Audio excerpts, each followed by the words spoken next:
Okay दोस्तों, तो मेरा नाम है सीए मयंक त्रिवेदी। मैं हूं आपका सीए और सीएमए के लिए टैक्सेशन का फैकल्टी। अपने अभी करने वाले आईडीटी और अपने डीटी भी करेंगे। डीटी में भी थोड़ा टाइम है, अभी अपने स्टार्ट करने जा रहे हैं आईडीटी के साथ। आईडीटी में अपने करेंगे जीएसटी, कस्टम और एफटीपी। ये किसके लिए रेलिवेंट है? ये रेलिवेंट है सीए के लिए भी, सीएमए के लिए भी।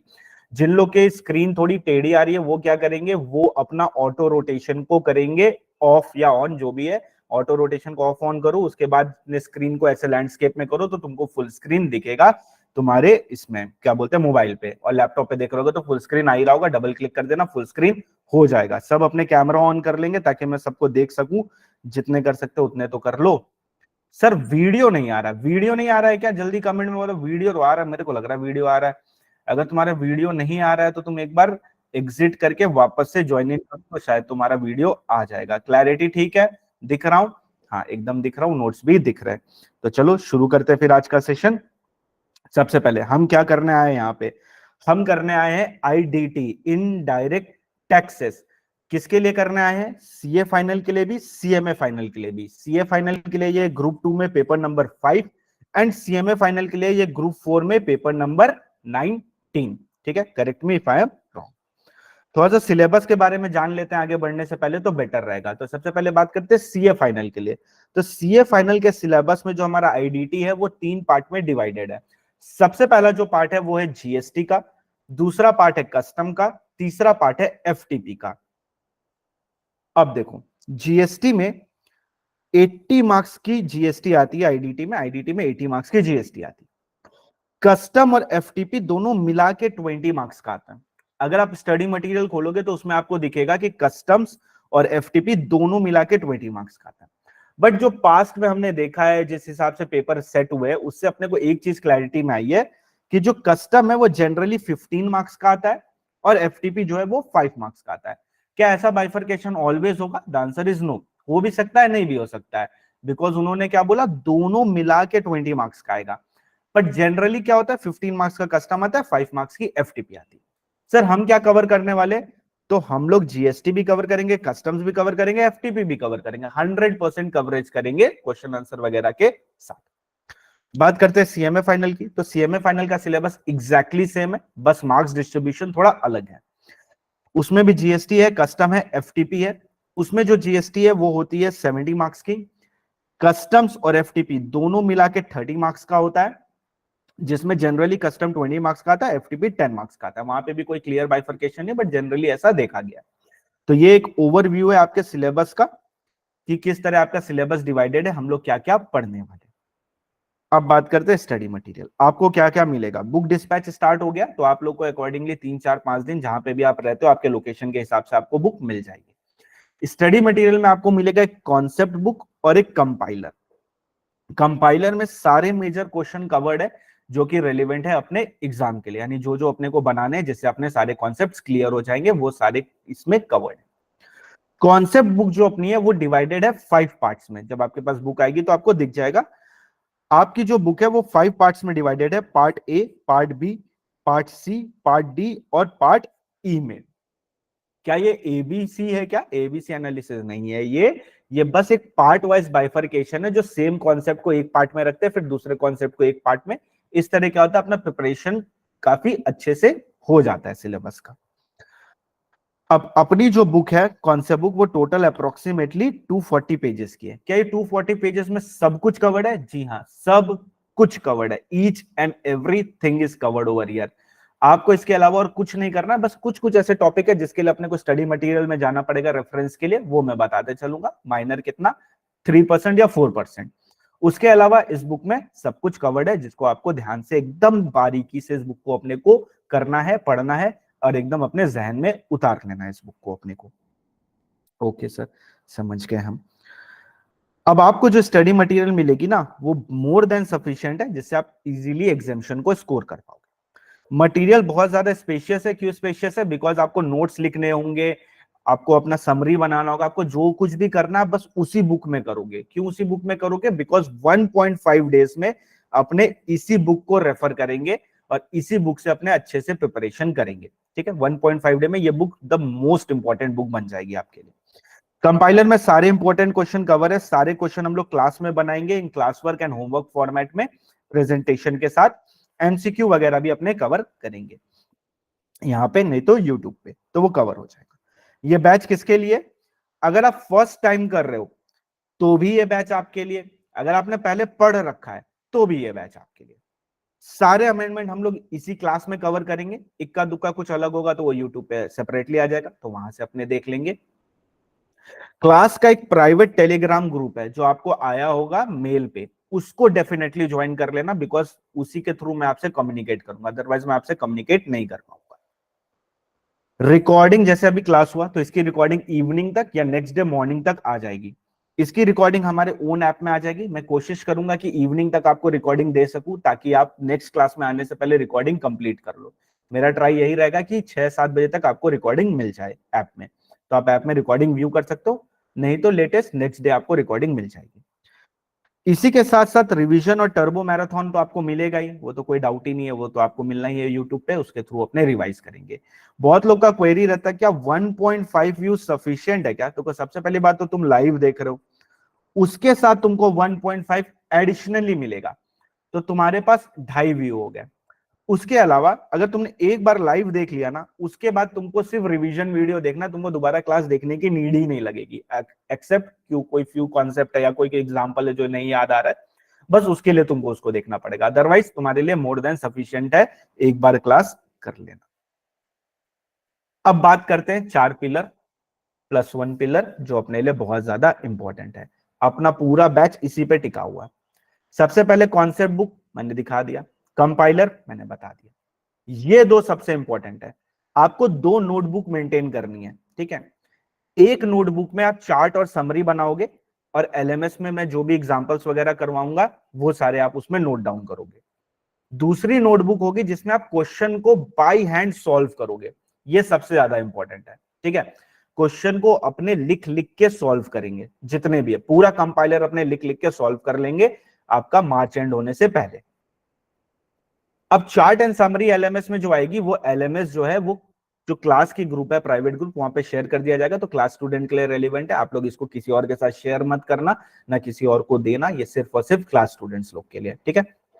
मैं कोशिश करूंगा जितने भी चार्ट्स वगैरह मैं ड्रॉ करता हूं, मैं एक दिन पहले या एटलीस्ट 1 घंटा पहले आप लोग को दे दूं, ताकि आप लोग पहले ही से उसको ड्रॉ कर लो अपनी कॉपी में, ताकि जब मैं पढ़ाऊं तो आप लोग इजीली उसको रेफर कर सकते हो अपनी कॉपी से ही, ठीक है? पीडीएफ रेफर करने की कोई नीड नहीं है अगर आप पीडीएफ से कंफर्टेबल नहीं हो। And the most important pillar, empty example है। सर खाली एग्जाम्पल? खाली एग्जाम्पल नहीं, एम्प्टी एग्जाम्पल मतलब वो एग्जाम्पल जिसको मैंने ड्राफ्ट किया है, वो सबसे सबसे ज्यादा इंपॉर्टेंट होगा। जब आप उस एग्जाम्पल को अच्छे से समझ लोगे, सॉल्व करोगे, तो आपको बहुत अच्छे से क्लैरिटी आ जाएगी कि एग्जैक्टली वो कॉन्सेप्ट क्या बोल रहा है। तो ये जो एम्प्टी एग्जाम्पल है, जो आपका नोटबुक आप बना रहे हो चार्ट एंड समरी वाला, ये उसमें आना ही चाहिए, ठीक है? इसको कहीं और नोट डाउन मत करना। बुक में छोटे मोटे एग्जाम्पल होंगे वो नोट डाउन अपने कर लेंगे, बट जो मेजर एग्जाम्पल है वो अपने नोट डाउन करें सेपरेट बुक में, ताकि अपने इजीली उसको रिवाइज कर सके एग्जाम के एक दिन पहले। अब कुछ प्री रिक्विजिट है, ये तो मैं क्या दे रहा हूं, मैं क्या कर रहा हूं, मैं वो बता रहा हूं, आपको भी कुछ करना है। सबसे पहले interaction, one of the most important. सिर्फ मैं नहीं, आपको भी सामने से रिस्पॉन्ड करना पड़ेगा, तभी चीजें आप समझ में आएंगी, आपको अच्छे से क्लैरिटी आएगी। Another important thing is camera on करो, क्योंकि जितने लोग कैमरा ऑन करोगे ना, उतने तुम ज्यादा अटेंटिव रहोगे। अगर कैमरा ऑफ किया, ठंड का मौसम है, सो जाओगे या इधर उधर चले जाओगे या मार्स में चले जाओगे, मार्स में नहीं जाना है अपने को, इधर ही रहना, इधर ही रहेंगे। तो हम क्या करेंगे, कैमरा ऑन करेंगे। जितने लोग कैमरा ऑन कर सकते हो उतने लोग कैमरा ऑन करो, बेटर रहेगा। सेल्फ स्टडी तो देखो भैया करना पड़ेगा, बिना सेल्फ स्टडी किए होगा नहीं। अगर आपको ऐसा लग रहा है आप क्लास ले लोगे और घर पे नहीं पढ़ोगे, होगा नहीं, आपको घर पे पढ़ना ही पड़ेगा। आप श्री कृष्ण से भी जाके पढ़ लोगे तो भी आपको एग्जाम क्लियर करने के लिए घर पे ही पढ़ना पड़ेगा, तो घर पे पढ़ना इज मैंडेटरी। दूसरा, जो होमवर्क दूंगा वो होमवर्क आपको करना है। फोर्थ इज कंसिस्टेंसी, आपको कंसिस्टेंटली क्लास में आना है, होमवर्क करना है, क्लास वर्क करना है, अटेंटिव रहना है, इंटरेक्शन करना है। एंड मार्च फर्स्ट वीक तक आपका एक बार पढ़ के पूरा, एक बार पूरा रिवीजन, और एक बार मैं कोशिश करता हूं टेस्ट लेने का, अगर पॉसिबल होता है तो टेस्ट लेके आपका पूरा कंप्लीट हो जाएगा। तो आपका पूरा आईडीटी डीटी दोनों के लिए सेम ही है, आपका मार्च फर्स्ट वीक तक पूरा A to Z कंप्लीट हो जाएगा विथ 1 रिवीजन या 1.5 रिवीजन इनफैक्ट। तो ये प्री रिक्विजिट है, आशा करता हूं आप लोग इसको फॉलो करोगे ताकि आप इफेक्टिवली पढ़ाई कर पाओगे। सबको लगता है ना जो आईडीटी का अपना सिलेबस है ना वो काफी स्ट्रेट फॉरवर्ड है, स्ट्रेट लाइन है, बस चलते जाओ। चैप्टर 1 खत्म किया, chapter 2, chapter 3, chapter 4, chapter 5। Chapter 5 नहीं आ रहा है, कोई बात नहीं, चैप्टर 7 में जंप करते हैं, 5 और 6 को छोड़ देते हैं। ऐसा कभी भी नहीं करना, ऐसा कभी कभी कभी भी नहीं करेंगे आईडीटी में अपने। आईडीटी का जो सिलेबस है वो more of like a spider web है, ठीक है। इसको पहचानते हो कौन है ये? जल्दी बताओ, जल्दी बताओ, सब देख रहे हो स्क्रीन पे, कोई बता नहीं रहा है कौन है ये। Sir Spiderman, Spiderman. अब जो अपना सिलेबस है वो पूरा स्पाइडर वेब की तरह है। चैप्टर 1 चैप्टर 2 से लिंक है, चैप्टर 2 चैप्टर 30 से लिंक है, चैप्टर 30 40 से लिंक है, और हर एक चैप्टर एक दूसरे से लिंक है।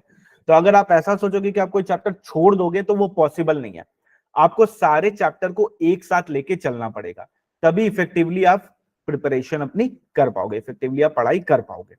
तो अपने सारे चैप्टर को एक साथ लेके चलेंगे, सब कुछ एक साथ इनकॉर्पोरेट आपकी ब्रेन में कर देंगे, प्रोवाइडेड आप प्री रिक्विजिट को बस फॉलो करो, ठीक है। किसी को यहां तक कोई क्वेरी है, कुछ पूछना है? सर रिकॉर्डिंग वगैरह वो सब तो ऐप में आ जाएगी, इसके अलावा कोई क्वेरी नहीं? Very good. पानी पीते रहना, ठीक है, पानी पीते रहना आप लोगों को बीच बीच में। अरे सर पढ़ाइए ना आप, ये सब क्या बोले जा रहे हैं? अरे ये सब जरूरी है, ये सब नहीं बताऊंगा तो कंफ्यूज हो जाओगे, ठीक है। चलो फिर कैमरा ऑन करो और जोर से बोलो मेरे साथ, जय श्री राम। शुरू करते हैं, आ जाओ, ऑन करो सब कोई कैमरा फटाफट। अरे दिखाई नहीं दे रहे हो, सुनाई तो दे ही नहीं रहे हो तुम लोग, दिखाई भी नहीं दे रहे हो। वेरी गुड, जय श्री राम, जय श्री राम। चलो जय श्री राम, शुरू करते हैं। आगे बढ़ने से पहले एक बार एक ओवरव्यू ले लेते हैं। अंजलि, कोई डाउट है क्या? अंजलि हैंड रेस किया,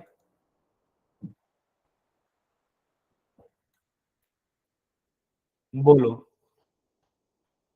अनम्यूट करो पहले। No sir. हाँ ओके, चलो शुरू करते हैं फिर।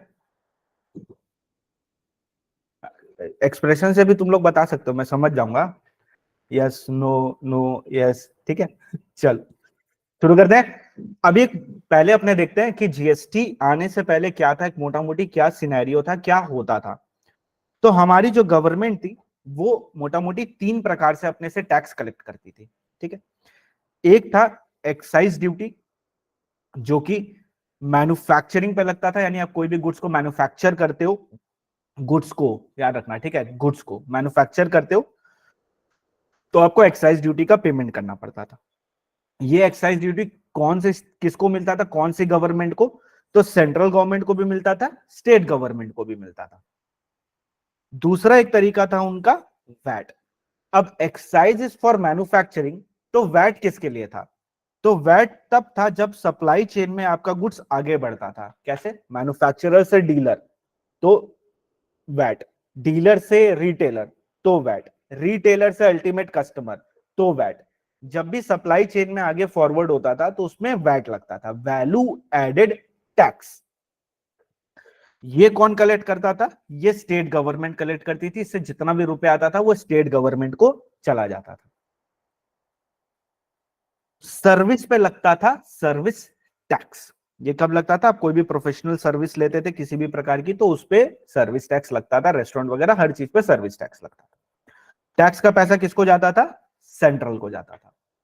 तो ब्रॉडली अगर अपने देखे तो हमने क्या देखा कि जो गवर्नमेंट थी वो टैक्सेस का पैसा सेंट्रल अपने लेवल पे कलेक्ट करता था एक्साइज के थ्रू, स्टेट अपने लेवल पे कलेक्ट करता था कुछ कुछ एक्साइज मिनिमम प्रोडक्ट्स के लिए, एंड मेजरली फ्रॉम वैट।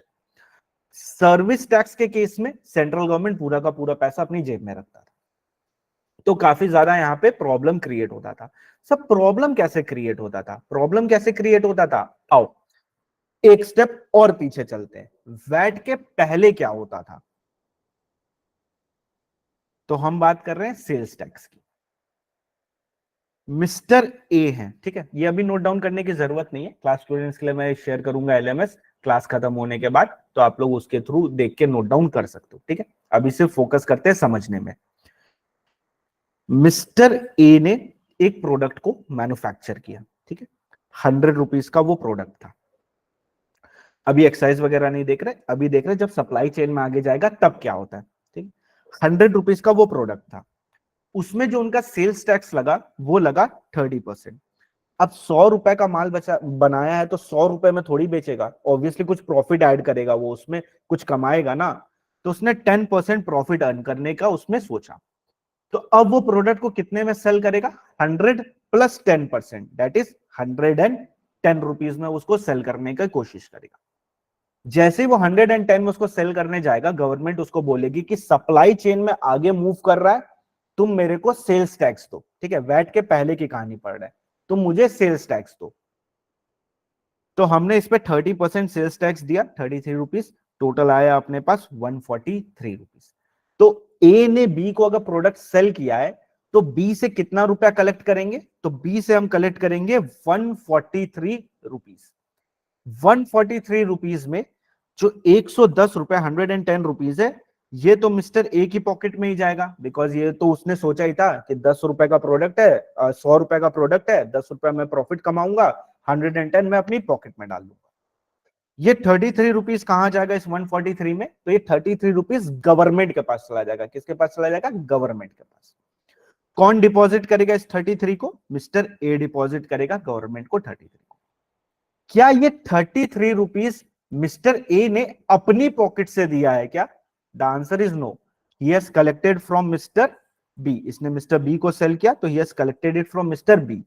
यानी पैसा तो मिस्टर बी दे रहा है, बट जमा करने की, डिपॉजिट करने की जिम्मेदारी किसकी है, मिस्टर ए की जिम्मेदारी, कि गवर्नमेंट के पास डिपॉजिट कौन कराएगा, मिस्टर ए डिपॉजिट करवाएगा। अब मिस्टर बी के पास प्रोडक्ट ए आ गया। सेल्स टैक्स में क्या होता था कि tax which you have paid in previous stage, यानी पिछले वाले स्टेज में जो तुमने परचेज के टाइम में टैक्स पे किया, उसका तुमको सेट ऑफ नहीं मिलेगा, ठीक है। एफआर वालों, अकाउंट्स वालों, जल्दी मेरे को बताओ, एनी इनपुट टैक्स जिसको अपने सेट ऑफ नहीं कर सकते हैं, क्या वो कॉस्ट का पार्ट बनता है, यस और no, yes yes yes sir, very good.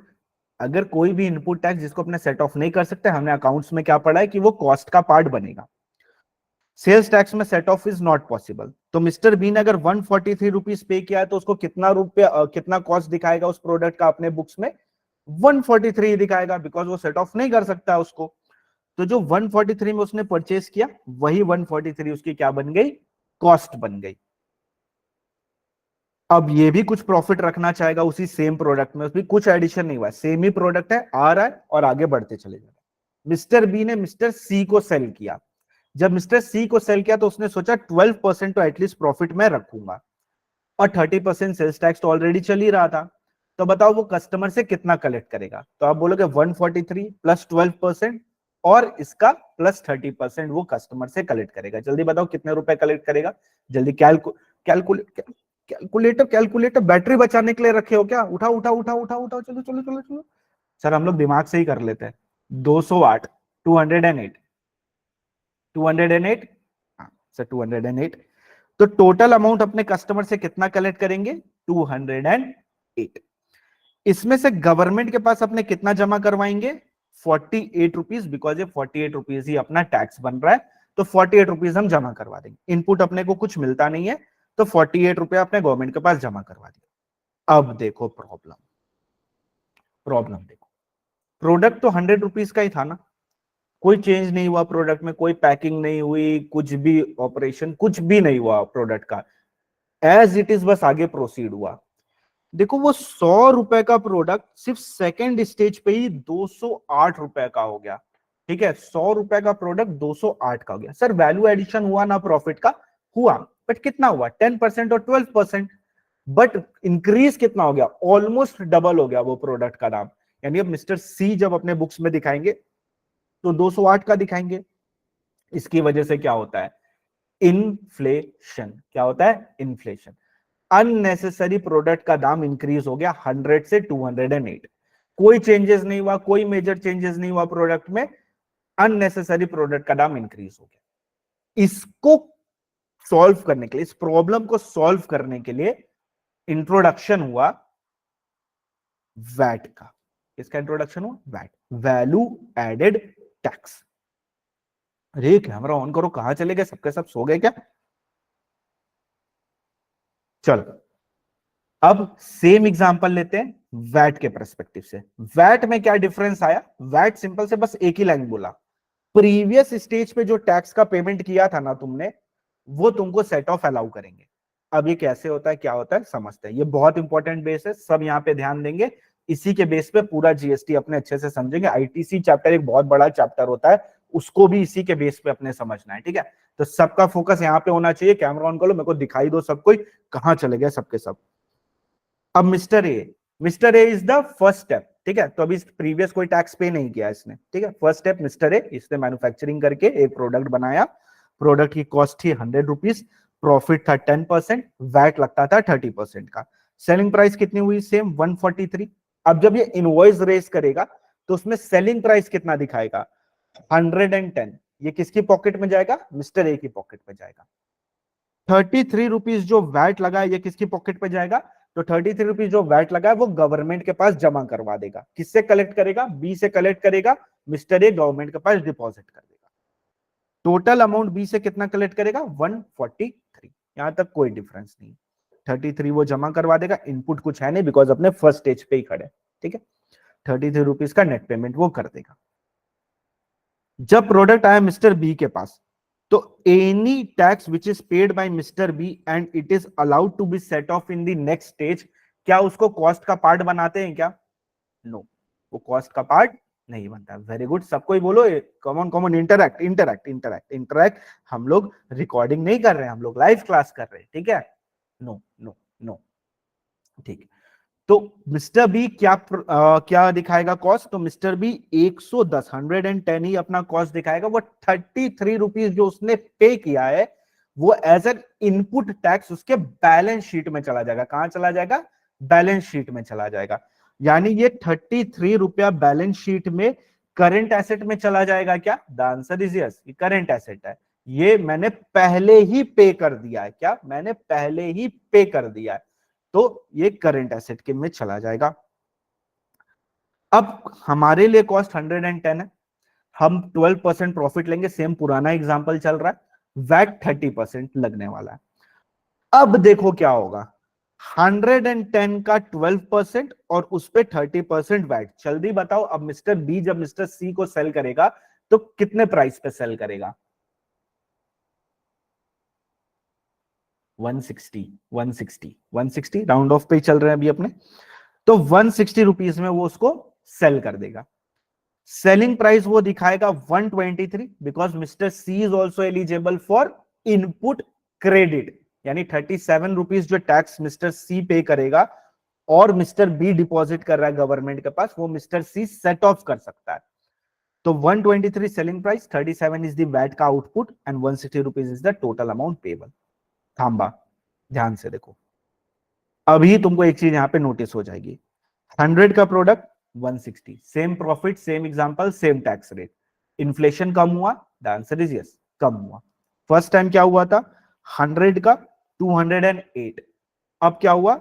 उसी प्रोडक्ट का 100 एंड उसका 160 हुआ, यानी सिर्फ 60% ही इंक्रीज हुआ, जो कि ठीक है, वाजिब है, कोई दिक्कत नहीं इसमें, बिकॉज 10% और 12% तो प्रॉफिट भी एडिशन हुआ, तो समवेयर थोड़ा कम हुआ, ठीक है।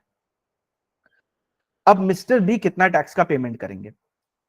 तो 37 जो उसने सी से कलेक्ट किया वो तो उसको पे करना है गवर्नमेंट को, बट वो गवर्नमेंट के पास जाके बोलेगा, गवर्नमेंट गवर्नमेंट याद करो 33 रुपीज जब मैंने इस प्रोडक्ट को मिस्टर ए से परचेज किया था, मैंने ऑलरेडी ऑलरेडी डिपॉजिट कर रखा है तुम्हारे पास, तभी तो वो मेरे करंट एसेट में है। मैंने बोला हाँ बात तो सही है। तो अब क्या करेगा? 37 माइनस 33 जो ऑलरेडी उसने डिपॉजिट कर रखा है, यानी नेट पेमेंट वो कितना करेगा? 4 रुपीज का करेगा। कितने का करेगा? 4 रुपीज का वो नेट पेमेंट करेगा गवर्नमेंट को। कलेक्ट कितना करेगा? कलेक्ट तो पूरा 33 रुपीज 37 रुपीज करेगा, बट पेमेंट कितना करेगा?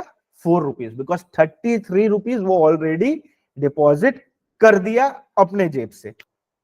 ठीक है, अब देखो, वैट मतलब होता है वैल्यू एडेड टैक्स, यानी कोई भी वैल्यू एडिशन अगर तुमने किया है तो उस पे तुमको टैक्स का पेमेंट करना है। तो यहां पे देखो 110 में सिर्फ कितना एडिशन हुआ, 12% का एडिशन हुआ, करेक्ट। वैल्यू कितनी ऐड हुई, 12%। तो 110 इंटू 12%, यानी 13.2 रुपीज का वैल्यू एडिशन हुआ। कितने का वैल्यू एडिशन हुआ, 13.2। कायदे से जो ये वर्ड बोलता है वैल्यू एडेड टैक्स, तो जो वैल्यू एडिशन हुआ है सिर्फ उसी पे टैक्स लगना चाहिए, राइट। तो अगर अपने 13.2 का 30% करते हैं तो जल्दी देखो कितना आता है, जल्दी बताओ मेरे को।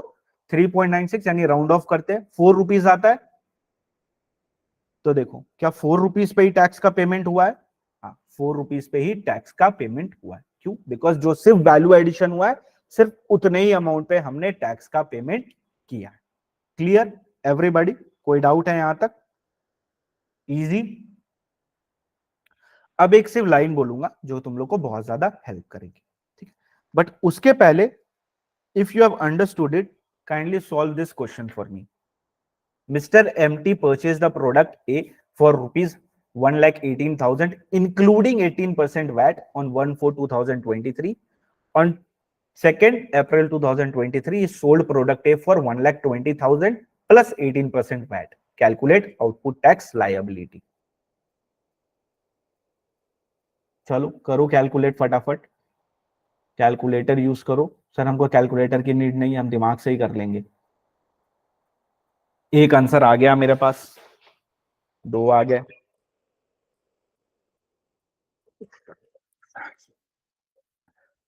ये वो वाला क्लास नहीं है जहां पे सिर्फ आप शांति से बैठ के सुनते रहोगे या पॉज मार दोगे, ये वो वाला क्लास नहीं है।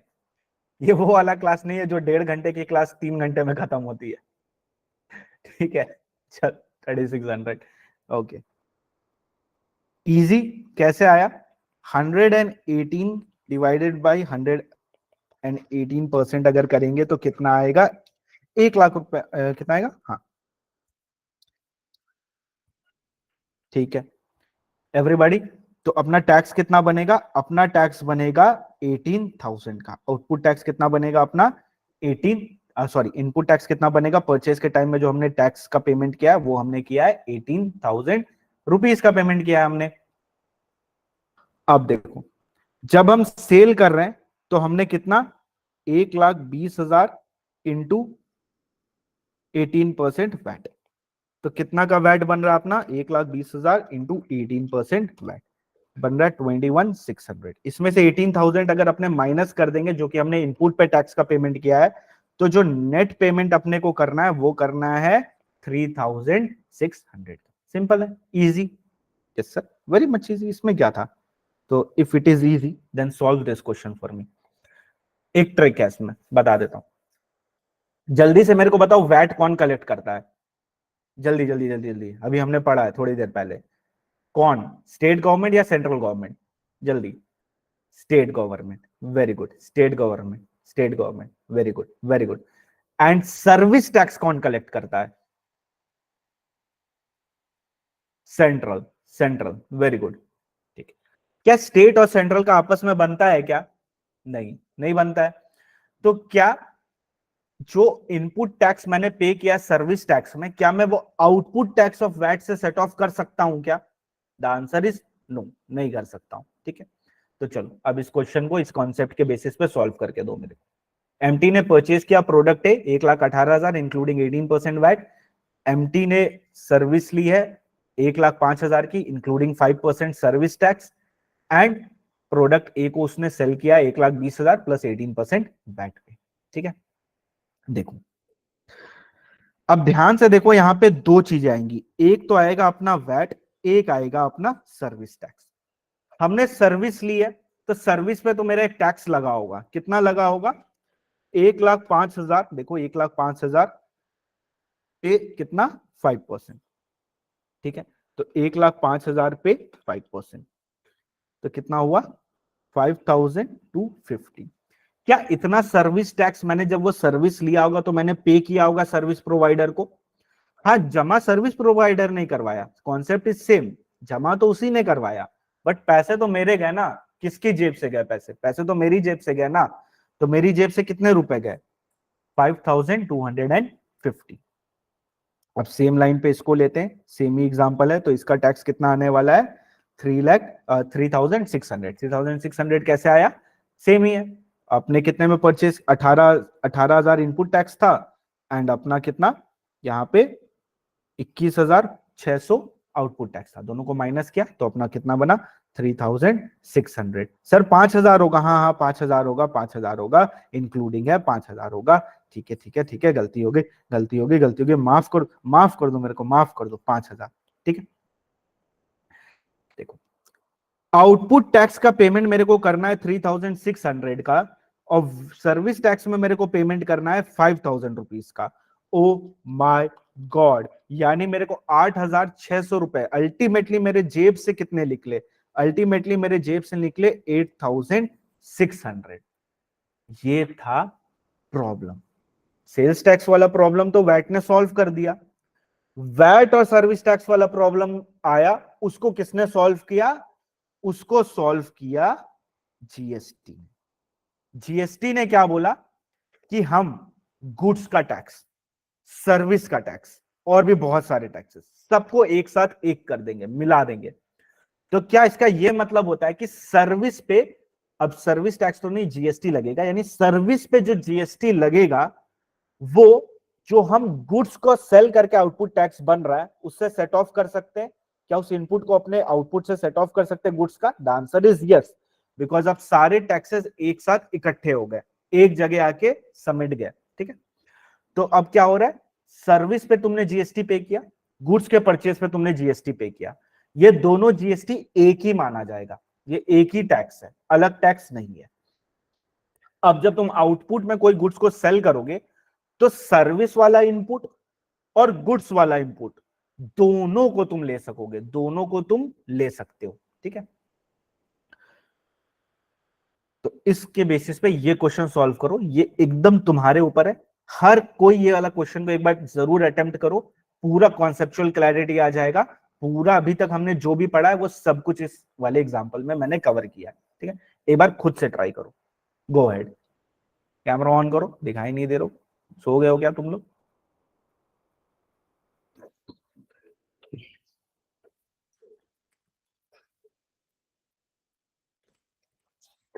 एक आंसर भी आ गया।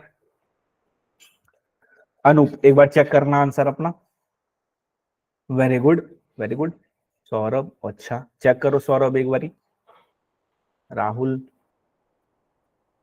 एवरीबॉडी ट्राई करो, हड़बड़ाना नहीं है। सर बाकी लोग आंसर कर लिए, हम नहीं कर पा रहे, कोई बात नहीं, धीरे धीरे करेंगे, हड़बड़ाना नहीं है, बहुत समय अपने पास। 12,200 तो आंसर नहीं है सर, एक गलती से टाइप हो गया था। अच्छा अच्छा अच्छा, चलो करूं, करूं मैं करूं? सर आप क्या करोगे, हम लोग ऑलरेडी आंसर निकाल लिए हैं। चलो, अब क्या दो टैक्स बनेगा कि सिर्फ एक ही टैक्स बनेगा? एक ही टैक्स बनेगा, जीएसटी। सर्विस भी उसी में समा गया, गुड्स का भी टैक्स उसी में समा गया। आउटपुट टैक्स कितना बन रहा है? ये तो सेम ही रहने वाला है, 1,40,000 पे 18%, तो 1,40,000 इंटू 18%, दैट इज 25,200। ये बना अपना आउटपुट टैक्स। अपने इनपुट यानी परचेज के टाइम पे, या हमने जो सर्विस ले रखी है उस टाइम पे हमने कितना टैक्स का पेमेंट किया? तो हमने एक प्रोडक्ट ए को परचेज किया था, उसके टाइम में हमने एक टैक्स का पेमेंट किया था 1,18,000 इंक्लूडिंग 18% जीएसटी, दैट इज 18,000 का हमने पेमेंट किया था। एक पेमेंट हमने किया था जब हमने सर्विस ली थी, जब हमने सर्विस ली थी तो हमने 1,05,000 इंक्लूडिंग 5% जीएसटी का पेमेंट किया था, यानी 5,000 रुपए हमने पे किए थे जब हमने वो सर्विस ली थी। क्या इसको मैं सेट ऑफ कर सकता हूं? बिल्कुल कर सकता हूं, तभी तो जीएसटी आया, दोनों को हमने मर्ज कर दिया। तो 5,000 हम यहाँ पे सेट ऑफ कर लेंगे, तो 18,000 माइनस 5,000। क्या सबका आंसर 2,200 आ गया? यस सर, इंक्लूडिंग नहीं देखा मैंने, हाँ मैंने भी नहीं देखा था फर्स्ट टाइम। चलो एवरीबॉडी क्लियर? किसी को कोई भी डाउट है इस कॉन्सेप्ट में? जीएसटी क्यों आया ये समझ में आया? आपको पता है हमने इनपुट टैक्स क्रेडिट का भी एक कॉन्सेप्ट को टच कर लिया है ना। मजा आ गया ना? मजा आया? मजा आया कि नहीं पहले ये बताओ, समझ में तो आ ही गया होगा, मजा आ गया। चलो, तो जब अब हमें ये समझ में आ गया कि जीएसटी क्यों आया, तो आओ अब बढ़ते हैं असली जीएसटी चैप्टर की तरफ। राहुल, बोलो राहुल, अनम्यूट करो। नहीं सर, ऐसे ही हाथ उठा लिए थे। ठीक है,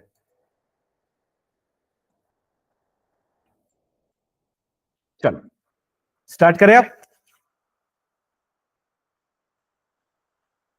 चलो शुरू करने से पहले हुडी पहन लेता हूँ, थोड़ी ठंडी बढ़ गई है। 2 मिनट दीजिए।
चलो आ जाओ आ जाओ आ जाओ। कहाँ हो सब? आ जाओ आ जाओ। स्क्रीन पे कोई दिखाई नहीं दे रहा है, कोई सुनाई नहीं दे रहा। सुनाई तो तुम लोग वैसे भी नहीं दे रहे हो, कम से कम दिखाई तो दे जाओ। चलो आ जाओ आ जाओ। सर हम लोग चाय पीने चले गए थे। चाय पीने चले गए थे सुबह सुबह तुम। चलो स्टार्ट कर दे। जीएसटी क्यों आया, कैसा आया, वो सब समझ में आ गया। बट अपने को पहले इसको समझना पड़ेगा कॉन्स्टिट्यूशनली जीएसटी का कैसे एंट्री हुआ हमारे यहाँ। ठीक है, 2 प्रकार के लॉ होते हैं, एक होता है सेंटर लॉ, एक होता है स्टेट लॉ। सेंटर लॉ कहां बनता है? पार्लियामेंट में बनता है, यानी समझ में आ रहा होगा, सेंट्रल गवर्नमेंट इसको बनाती है, अगर इसको डायरेक्टली स्ट्रेट फॉरवर्ड भाषा में बोलूं तो। वो आता है लिस्ट 1 में। स्टेट लॉ बनता है स्टेट असेंबली में, डायरेक्टली बोलूं तो समझ लो एक तरह से सेंट्रल गवर्नमेंट इसको, स्टेट गवर्नमेंट इसको बनाती है। ये आता है लिस्ट 2 में। जब पार्लियामेंट और स्टेट असेंबली दोनों मिलके कोई लॉ बनाते हैं, वो आता है लिस्ट 3 में, जिसको कॉन्करेंट लिस्ट भी बोलते हैं। तो सेंट्रल पार्लियामेंट बनाता है सेंटर का लॉ, जो कि लिस्ट 1 में आता है, जिसको यूनियन लिस्ट बोलते हैं। स्टेट असेंबली बनाती है स्टेट लॉ, जो कि लिस्ट 2 में आता है, जिसको ये बोलते हैं। एंड जब पार्लियामेंट एंड स्टेट असेंबली दोनों मिलके कोई लॉ बनाते हैं, तो वो लिस्ट 3 में आता है, जिसको अपने क्या बोलते हैं? Concurrent list. अब कोई भी लॉ अगर बनता है ना, तो उसका एक सब्जेक्ट मैटर होता है।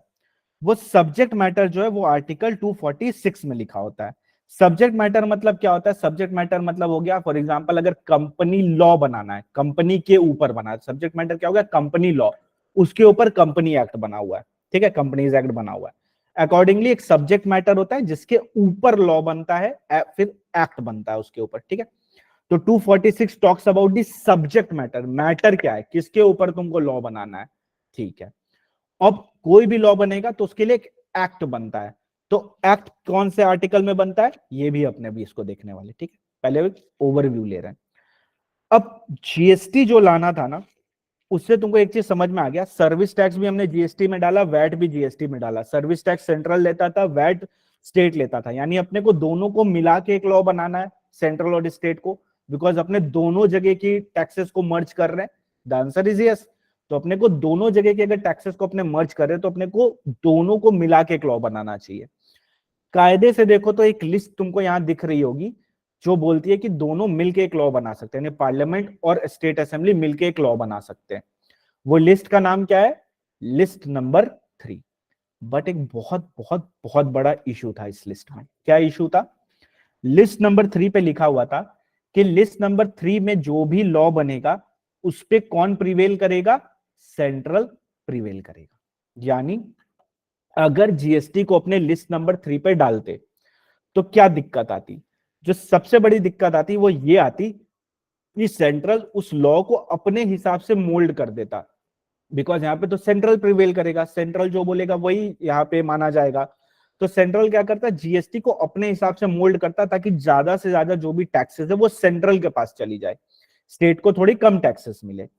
तो ये कॉन्फ्लिक्टिंग सिचुएशन अराइज हो गई यहाँ पे कि लिस्ट 1 में नहीं डाल सकते बिकॉज लिस्ट 1 तो सेंट्रल का है, लिस्ट 2 में नहीं डाल सकते because list 2 is for state, list 3 में नहीं डाल सकते बिकॉज इस पे तो सेंट्रल प्रिवेल करता है। ऐसा कोई लिस्ट एग्जिस्ट ही नहीं करता था जो दोनों को सिमिलर राइट दे, सेंट्रल को भी और स्टेट को भी। तो उसके लिए फिर एंट्री होती है आर्टिकल नंबर 246 ए। आर्टिकल नंबर 246 ए क्या बोलता है? ये पावर देता है। क्या देता है? पावर देता है। किसको? सेंट्रल और स्टेट गवर्नमेंट दोनों को, कि दोनों मिलके एक लॉ बनाए। दोनों मिलके क्या बनाए? एक लॉ बनाए।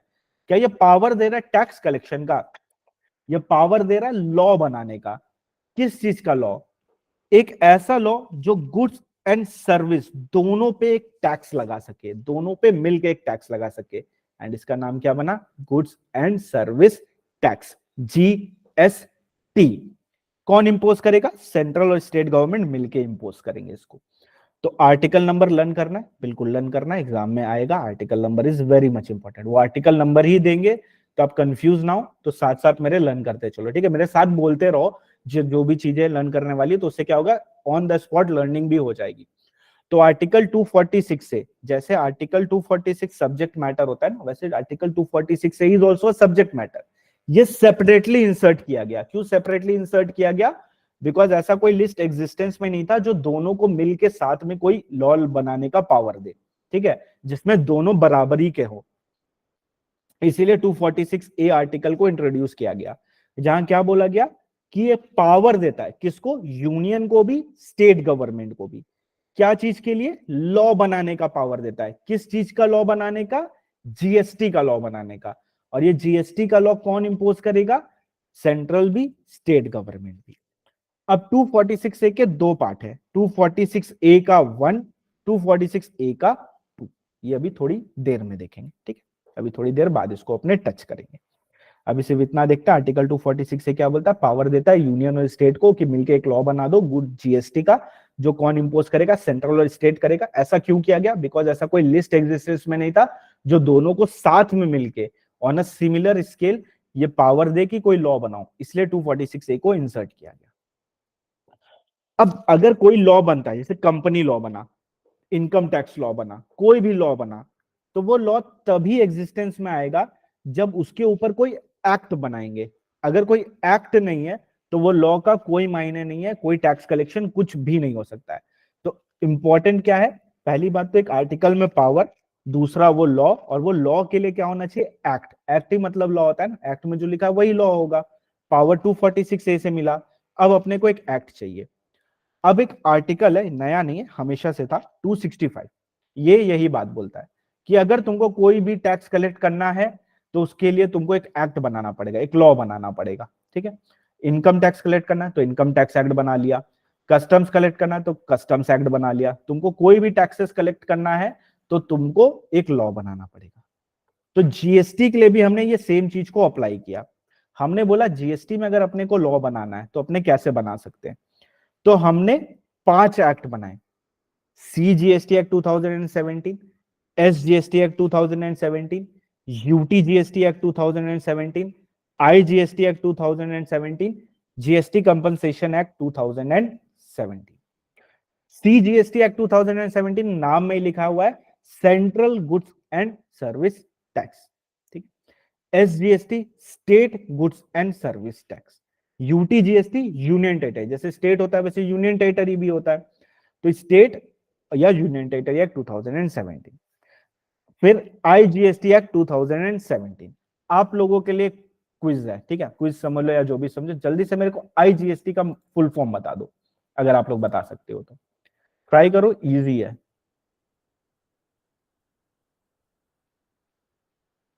सर इंटर होता होगा, मेरे को लगता है इसका मतलब इंटर होता होगा, इंटर तो नहीं होता।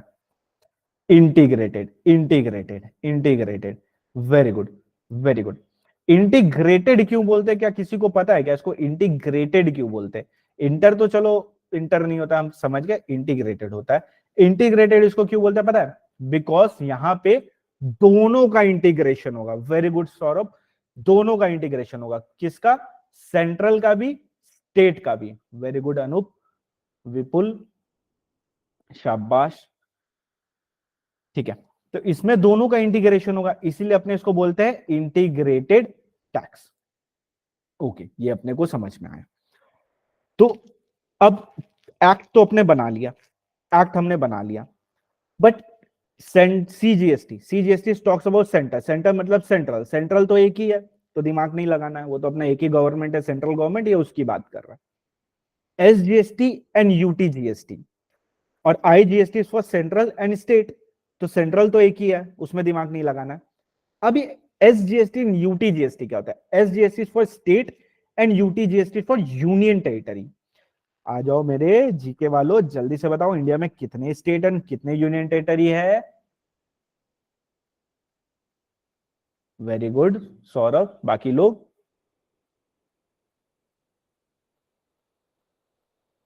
30 स्टेट नहीं है, 30 स्टेट नहीं, 9 यूनियन टेरिटरी, 31 7, ठीक है।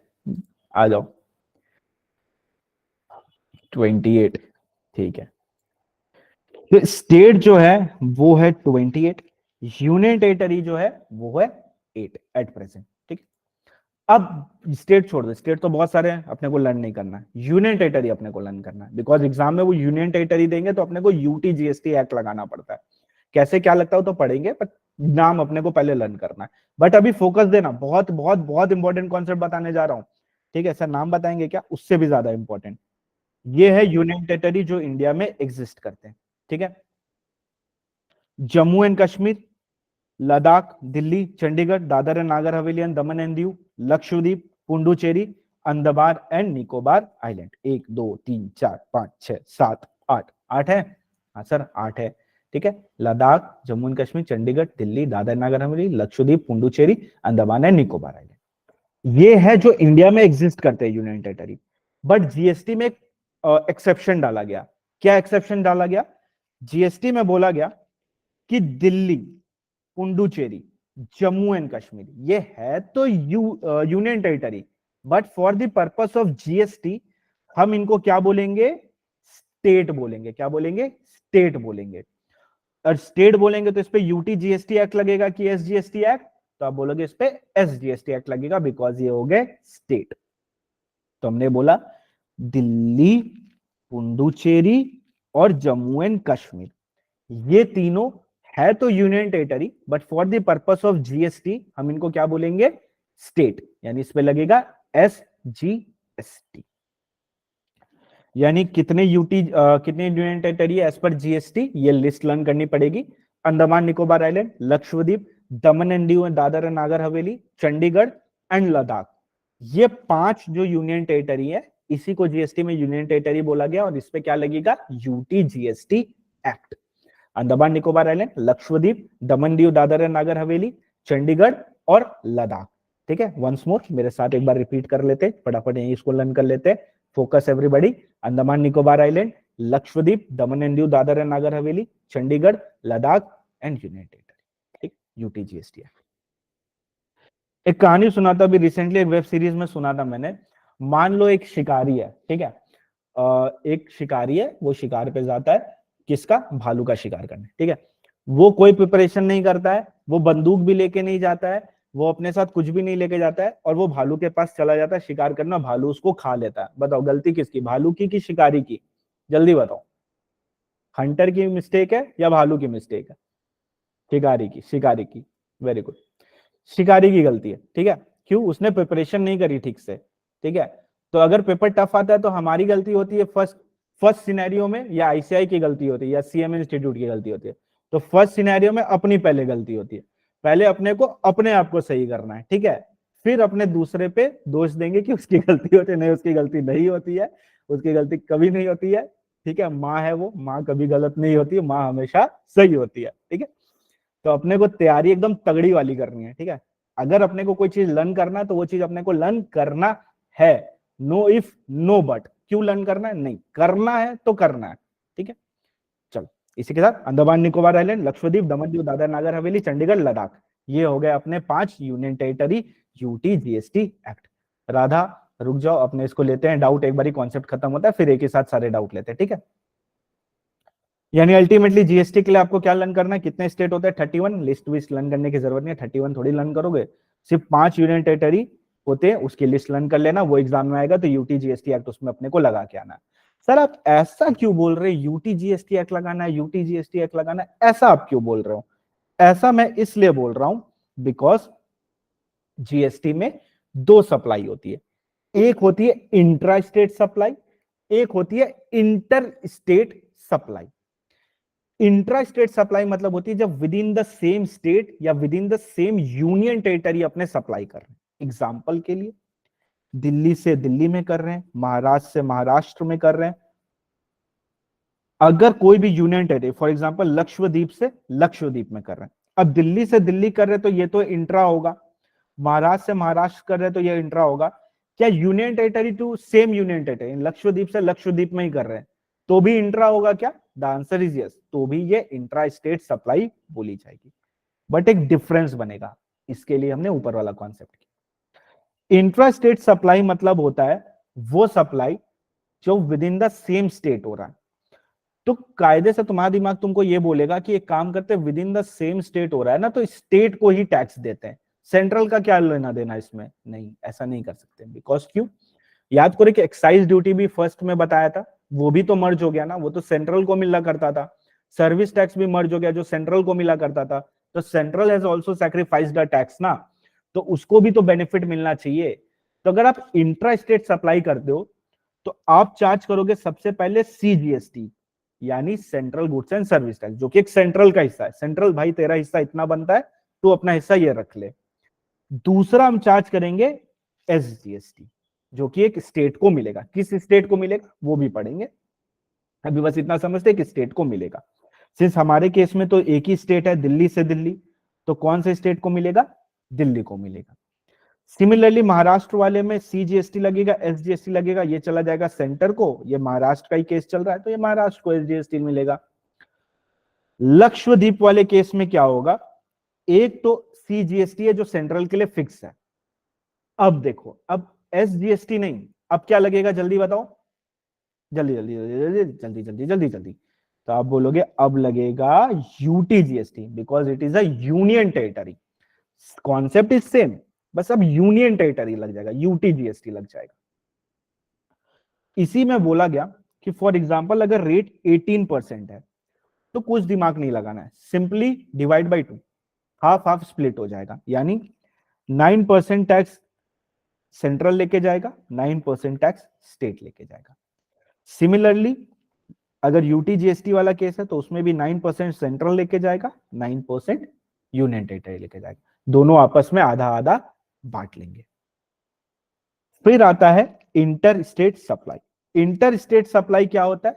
जैसे इंटर कास्ट मैरिज होता है, इंटर स्टेट सप्लाई यानी जब 2 स्टेट के बीच में, एक स्टेट एक यूनियन टेरिटरी के बीच में, या 2 यूनियन टेरिटरी के बीच में ट्रांजैक्शंस होते हैं, तो उसको बोलते हैं inter state supply. For example Maharashtra से हमने सेंड किया वेस्ट बंगाल, महाराष्ट्र एक अलग स्टेट है, वेस्ट बंगाल एक अलग स्टेट है, 2 स्टेट के बीच में सप्लाई हो रही है, तो अपने इसको क्या बोलेंगे? Inter state supply. क्या बोलेंगे? Inter state supply. Inter state supply में लगता है आईजीएसटी। सर ऐसा क्यों? क्यों इज वेरी मच इंपॉर्टेंट। ऐसा इसलिए बिकॉज सारे स्टेट तो एक दूसरे के दोस्त नहीं है ना, और दोस्त हो ना हो वो आपस में क्या डील करेंगे पता नहीं, तो सेंट्रल एक बात बोलता है, महाराष्ट्र वेस्ट बंगाल तुमने आपस में ट्रांजैक्शन किया, हाँ किया, टैक्स बन रहा है, हाँ बन रहा है, तो एक काम करो, वो टैक्स का पैसा मेरे पास जमा करवा दो। अच्छा ठीक है, समझ गया।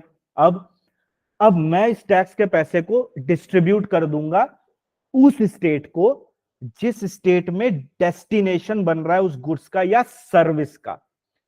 अब किस स्टेट में डेस्टिनेशन बनेगा, तो ये बोला गया POS, place of supply, concept है, अलग चैप्टर है, उसके बेसिस में डिसाइड करते हैं कि डेस्टिनेशन कौन सा स्टेट बना। जो स्टेट में डेस्टिनेशन बनता है ये IGST का पैसा उस स्टेट को जाता है। अभी एग्जांपल को सिंपल रखने के लिए अपने बोलते हैं वेस्ट बंगाल को जाएगा ये पैसा, ठीक है, IGST का पैसा वेस्ट बंगाल को जाएगा। कैसे जाएगा, बहुत मजेदार, सबसे इंपॉर्टेंट चीज जो आपको बहुत ज्यादा खुशी देती है, नॉट रेलिवेंट फॉर एग्जाम। कैसे स्प्लिट होगा, क्या परसेंटेज है, क्या फॉर्मूला है, क्या है, कोई लेना देना नहीं है। एक सॉफ्टवेयर बना हुआ है, वो सॉफ्टवेयर में फीड करते हैं, ऑटोमेटिकली डिस्ट्रीब्यूट हो जाता है, सेंट्रल गवर्नमेंट डिस्ट्रीब्यूट कर देती है, अपने को कोई लेना देना नहीं, ठीक है। बट एक कॉन्सेप्ट जो सबसे ज्यादा इंपॉर्टेंट है, ये IGST का पैसा किसको जाता है, सेंट्रल गवर्नमेंट को जाता है, फिर सेंट्रल गवर्नमेंट इसको डिस्ट्रीब्यूट कर देती है उस स्टेट में, किस स्टेट में, जिस स्टेट में उस गुड्स का डेस्टिनेशन होता है, यानी अल्टीमेट कंजम्पशन हो जाता है उस गुड्स का या सर्विस का, कंजम्पशन अल्टीमेटली जिस स्टेट में हो जाता है। वो कैसे पता चलता है, उसके लिए सेपरेट कॉन्सेप्ट है, प्लेस ऑफ सप्लाई बोल के, उसके बेसिस पे अपने डिटरमाइन करते हैं, वो सिलेबस का पार्ट है, वो अपने पढ़ेंगे, उससे अपने डिटरमाइन कर लेंगे कि कौन सा स्टेट है जो कंज्यूम कर रहा है उसको, जो कंज्यूम करेगा टैक्स भी उसी स्टेट को मिलेगा, ठीक। तो GST में दो प्रकार के सप्लाई होते हैं, इंट्रा स्टेट, एक होता है इंटर स्टेट। इंट्रा स्टेट में जो भी टैक्स रेट होगा वो CGST, SGST या UTGST में हाफ हाफ स्प्लिट हो जाएगा। IGST में अगर 18% रेट है तो पूरा का पूरा 18% लगेगा, वो एक बार के लिए सेंट्रल गवर्नमेंट के पास चला जाएगा, फिर उस स्टेट को डिस्ट्रीब्यूट कर दिया जाएगा जिस स्टेट में डेस्टिनेशन बन रहा है, यानी प्लेस ऑफ सप्लाई बन रही है जिस स्टेट में, उस स्टेट को अपने डिस्ट्रीब्यूट कर देंगे। इसी के साथ एक कॉन्सेप्ट मेरे दिमाग में और आता है, और वो कॉन्सेप्ट ये है कि GST is a destination based tax, यानी जिस स्टेट में डेस्टिनेशन हुआ, जिस स्टेट में अल्टीमेटली कंजम्पशन हुआ उस गुड्स एंड सर्विसेज का, उस स्टेट को टैक्स का पैसा मिलेगा। Got it. एक और प्रकार का टैक्स होता है जिसको बोलते हैं ओरिजिन बेस्ड टैक्स, यानी जहां पे गुड्स एंड सर्विसेज प्रोड्यूस हुई है उस स्टेट को टैक्स मिलता है। बट अपना GST ओरिजिन बेस्ड नहीं है, अपना GST क्या है, अपना GST है डेस्टिनेशन बेस्ड टैक्स। ओके, समझा sir. Intra state by definition देख लेते हैं, जब within the same state और यूनियन टेरिटरी होता है, ये डेफिनेशन लिखी हुई है बुक में, आपको प्लेस ऑफ सप्लाई वाले चैप्टर में मिल जाएगा वो डेफिनेशन। इंट्रा स्टेट मतलब with in the same state और यूनियन टेरिटरी होता है, 18% है तो 9% CGST या 9% SGST या UTGST, डिपेंडिंग कौन सा स्टेट या यूनियन टेरिटरी इन्वॉल्व है। इंटर स्टेट मतलब जब दो स्टेट या दो यूनियन टेरिटरी के बीच में, या एक स्टेट या एक यूनियन टेरिटरी के बीच में होता है, 18% उसमें IGST लगता है।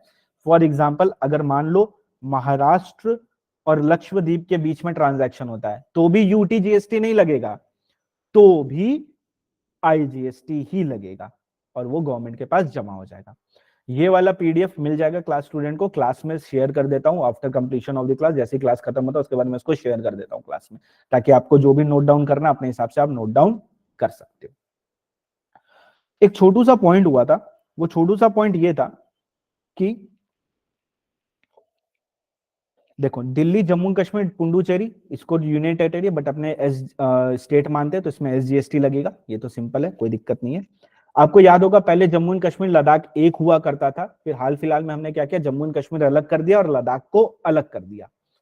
पहले Dadar and Nagar Haveli and Daman and Diu ये दोनों अलग हुआ करते थे, इनको हमने एक कर दिया, Dadar Nagar Haveli and Daman and Diu, ठीक है। ये दोनों ही यूनियन टेरिटरी है, लिस्ट में थे अपने, अगर याद होगा तो लिस्ट में अपने इसको पढ़े थे।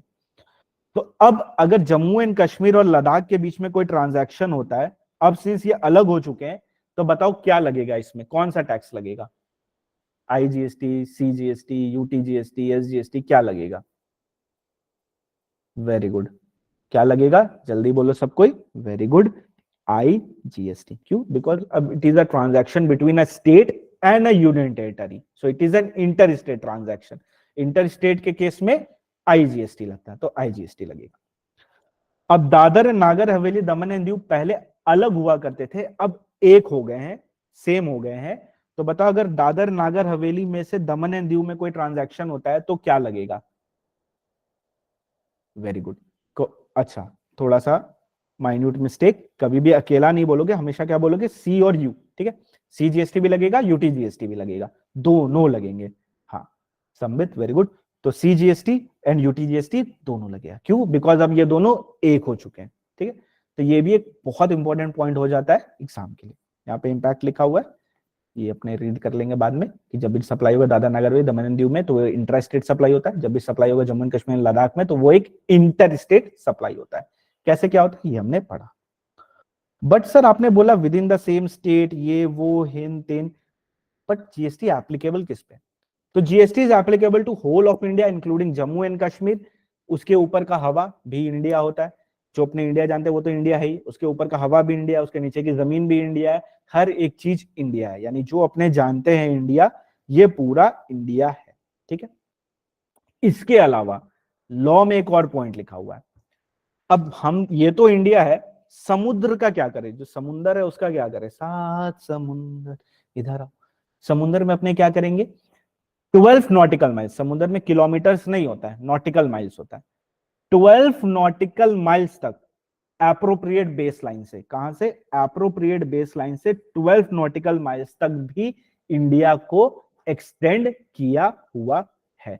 12 नॉटिकल माइल्स तक इंडिया को एक्सटेंड किया हुआ है, यानी अगर यहां पे कोई ट्रांजैक्शन करोगे तो भी जीएसटी लगेगा, यहां पे भी कोई ट्रांजैक्शन करोगे तो भी जीएसटी लग जाएगा, ठीक है। तो 12 नॉटिकल माइल्स तक इंडिया को एक्सटेंड किया, इसके ऊपर का हवा भी इंडिया, इसके नीचे का पानी भी इंडिया है, और इसके नीचे का पानी का जमीन भी इंडिया ही कहलाएगा। कुछ कुछ सिनेरियो में 200 नॉटिकल माइल्स तक भी अपने किए हुए हैं, इसको इंडिया एक्सटेंड किया हुआ, ये अपने कस्टम्स में पढ़ेंगे, अभी नॉट रेलिवेंट, अभी सिर्फ 12 nautical miles is relevant.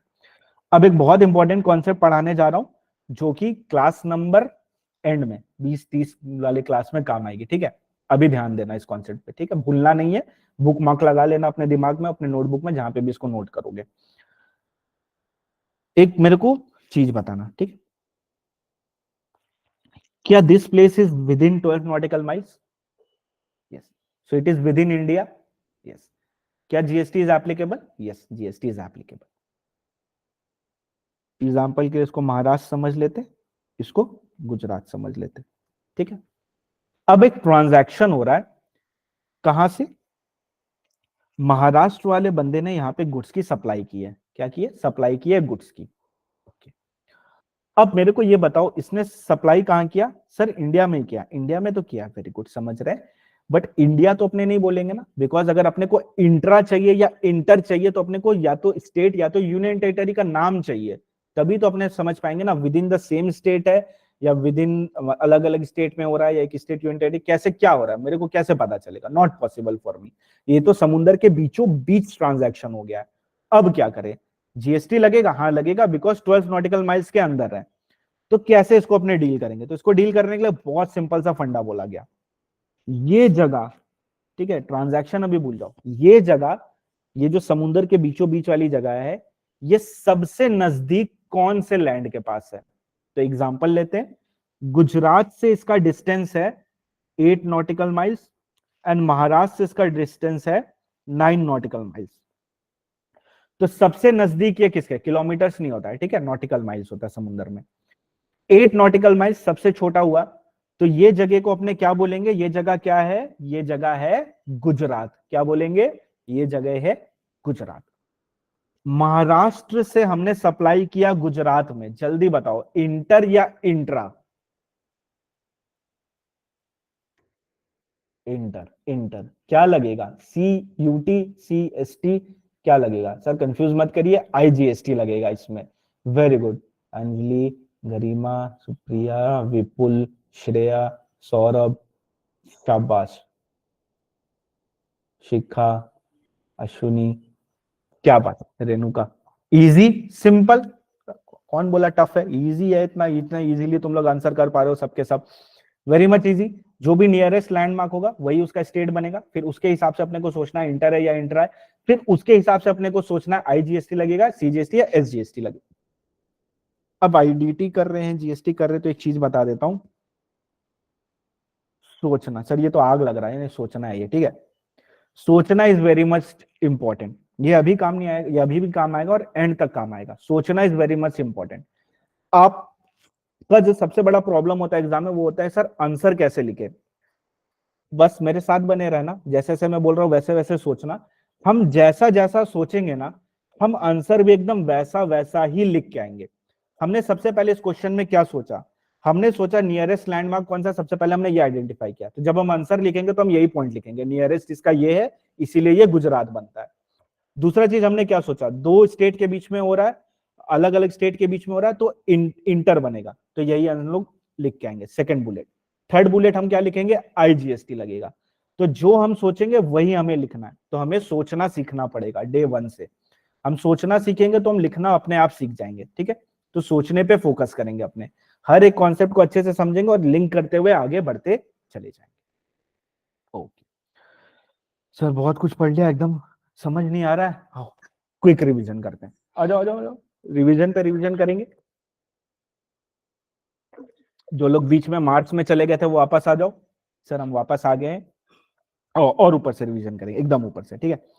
Generally कितने प्रकार के टैक्स होते थे, तीन प्रकार के, excise, VAT and service tax. Excise कौन लेता था, सेंटर स्टेट दोनों, किसी प्रोडक्ट में सेंटर लेता था, किसी प्रोडक्ट में स्टेट लेता था। वैट कौन लेता था, वो स्पेसिफिकली स्टेट के लिए ही था, वो स्टेट ही उसको लेता था। कब लेता था, जब सप्लाई चेन में आगे बढ़ता है गुड्स तब लेते हैं, ठीक है। एक्साइज कब लेते हैं, एक्साइज अपने लेते हैं मैन्युफैक्चरिंग के टाइम में। सर्विस टैक्स कब लगता था, जब भी कोई सर्विस कोई लेता था तो सर्विस टैक्स लगता था, सर्विस टैक्स का पैसा सेंट्रल को जाता था।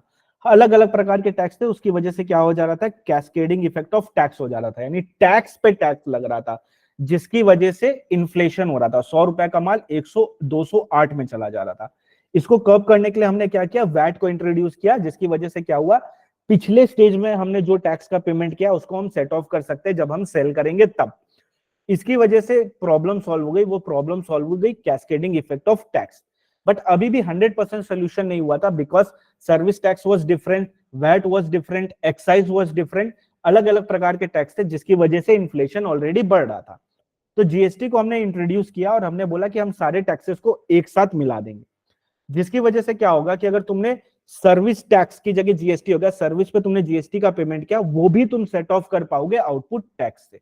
जिसकी वजह से क्या हुआ, अगर ये वाली एग्जांपल पे अपने ध्यान दे तो यहाँ पे अपने को 8,600 का पेमेंट करना पड़ रहा था, बट जैसे ही हमने सर्विस टैक्स को जीएसटी में मर्ज कर दिया तो हमें सिर्फ और सिर्फ 2,200 रुपए का ही पेमेंट करना पड़ा। तो अपना प्रोडक्ट का दाम ऑटोमेटिकली कम हो जाएगा। नेक्स्ट, दो प्रकार के लॉ होते हैं, एक होता है सेंट्रल लॉ, एक होता है स्टेट लॉ। सेंट्रल लॉ कौन बनाता है, पार्लियामेंट, लिस्ट 1 में जाता है। स्टेट लॉ कौन बनाता है, स्टेट असेंबली, लिस्ट 2 में जाता है। जब पार्लियामेंट और स्टेट असेंबली दोनों मिलकर लॉ बनाते हैं वो लिस्ट 3 में जाता है। बट लिस्ट 3 का प्रॉब्लम क्या है, यहाँ पे सेंट्रल प्रिवेल करता है, ये प्रॉब्लम हो रही थी। तो हमने 246A को इंसर्ट किया। 246A में हमने क्या किया, पावर दिया यूनियन और स्टेट को कि दोनों मिलकर एक लॉ बनाएंगे। वो लॉ क्यों बनाएंगे, goods and service tax act impose करने के लिए। और वो कौन इंपोज करेगा, सेंट्रल और स्टेट। आपको पता है हमने एक पॉइंट यहाँ पे छोड़ा था जो अब आपको समझ में आ जाएगा, 246A का 1, 246A का 2। ध्यान से देखो, अब ये तुमको क्लैरिटी में आएगा। 246A क्या बोलता है, इंट्रा स्टेट सप्लाई पे लॉ बनाना। और इंट्रा स्टेट सप्लाई पे क्या लगता है, CGST और SGST या UTGST लगता है। C मतलब पार्लियामेंट, सेंटर वाला लॉ, और S मतलब या UT मतलब स्टेट असेंबली, तो स्टेट वाला लॉ। यानी पार्लियामेंट एंड स्टेट मिलकर जब लॉ बनाते हैं तो वो 246A का 1 में बनाते हैं, जिसमें वो इंट्रा स्टेट सप्लाई बनाते हैं। सिमिलरली इंटर स्टेट सप्लाई तो इंटीग्रेटेड जो अपना होता है उसमें क्या सेंट्रली प्रिवेल करता है। तो ये लॉ कौन बनाता है, पार्लियामेंट बनाता है। 246A का 2। आशा करता हूं लिंक लग गया होगा, अब इजीली समझ में आ रहा होगा कि ये दो पार्ट में क्यों बाइफरकेटेड है। पार्लियामेंट एंड स्टेट असेंबली को क्यों मेरे को समझाना पड़ा, इस पर्पस के लिए अपने इसको समझे थे। नेक्स्ट, 265 क्या बोलता है, 265 बोलता है कि भैया अगर टैक्स लगाना है तो फिर तुम्हारे पास एक लॉ होना चाहिए, ठीक है, अदरवाइज तुम टैक्स नहीं लगा पाओगे। तो हमने एक्ट बना दिया, CGST, SGST, UTGST, IGST and GST compensation act. GST compensation act क्यों बनाया गया, अरे कोई स्टेट को लॉस भी तो हुआ होगा ना जीएसटी आने से, तो उसके लॉस को कॉम्पनसेट करने के लिए जीएसटी कंपनसेशन एक्ट। मतलब अगर मान लो तुमको 10 रुपए का लॉस हो रहा है जीएसटी की वजह से, तो सेंटर अपने पास से तुमको 10 रुपए देगी, अपने पास से तुमको 10 रुपए देगी उस स्टेट को। None of our business, not important for exam, उतना नहीं आता एग्जाम में, आएगा ही नहीं एग्जाम में इनफैक्ट। तो अपने को ध्यान नहीं देना, अपने को बस पता होना चाहिए कि ऐसा एक एक्ट एग्जिस्ट करता है। 28 और 8 28 स्टेट है एंड 8 यूनियन टेरिटरी अपने लिए, but for the purpose of GST 5 union territory अपने मानेंगे, Andaman Nicobar island, Lakshadweep, Daman and Diu, Dadra Nagar Haveli, Chandigarh, Ladakh. Delhi, Puducherry, Jammu and Kashmir को स्टेट मानेंगे अपने, और इसमें एसजीएसटी एक्ट ही एप्लीकेबल होता है। तो जीएसटी में 31 स्टेट होते हैं, 5 यूनियन टेरिटरी होता है। अब एप्लीकेबल होता है तो किस पे एप्लीकेबल होता है? होल ऑफ इंडिया पे एप्लीकेबल होता है। इंडिया मतलब क्या होता है? जो हम जानते हैं वो तो इंडिया होता ही है, प्लस 12 नॉटिकल माइल्स समुद्र में भी इंडिया होता है, 200 भी होता है, बट वो कस्टम्स में समझेंगे, नॉट रिलेवेंट राइट नाउ। अभी सिर्फ 12 नॉटिकल माइल्स पे ध्यान देंगे, 12 नॉटिकल माइल्स तक इंडिया होता है। अगर समुद्र के बीचों बीच हमने कोई ट्रांजैक्शन किया तो कौन सा स्टेट का ट्रांजैक्शन मानेंगे? जो सबसे सबसे नियरेस्ट लैंड होगा अपने, उस पे उसको मानेंगे कि वो वाला स्टेट है। अब जीएसटी क्या होता है? GST is a destination based tax, यानी अल्टीमेटली जहां पे गुड्स एंड सर्विस कंज्यूम हुआ है वो वाली जगह मानी जाएगी कि उस जगह को उस टैक्स का पैसा मिलेगा, उस स्टेट को, उस यूनियन टेरिटरी को टैक्स का पैसा मिलेगा। दो प्रकार के ट्रांजैक्शन होते हैं, intra state supply, inter state. Intra state मतलब जब within the same state या सेम यूनियन टेरिटरी होता है, इसमें सीजीएसटी, एसजीएसटी, और अगर यूनियन टेरिटरी है तो यूटीजीएसटी लगता है। अगर रेट है समझ लो 18%, तो 9% सी में चला जाएगा, 9% एस और यूटी में चला जाएगा, डिपेंडिंग वो क्या है।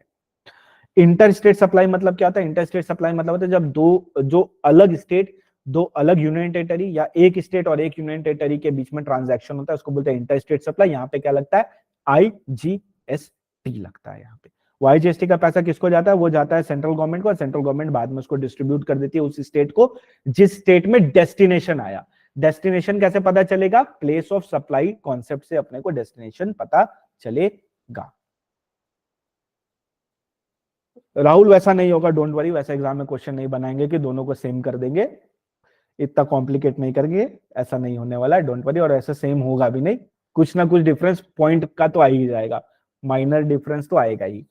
ठीक है, ये सब हमने पढ़ा, अब बढ़ते हैं कॉन्सेप्ट की तरफ। हाँ सर, अभी तक क्या पढ़ रहे थे? अभी तक तो कॉन्सेप्ट माइनर पढ़ रहे थे, अब मेजर कॉन्सेप्ट पढ़ेंगे।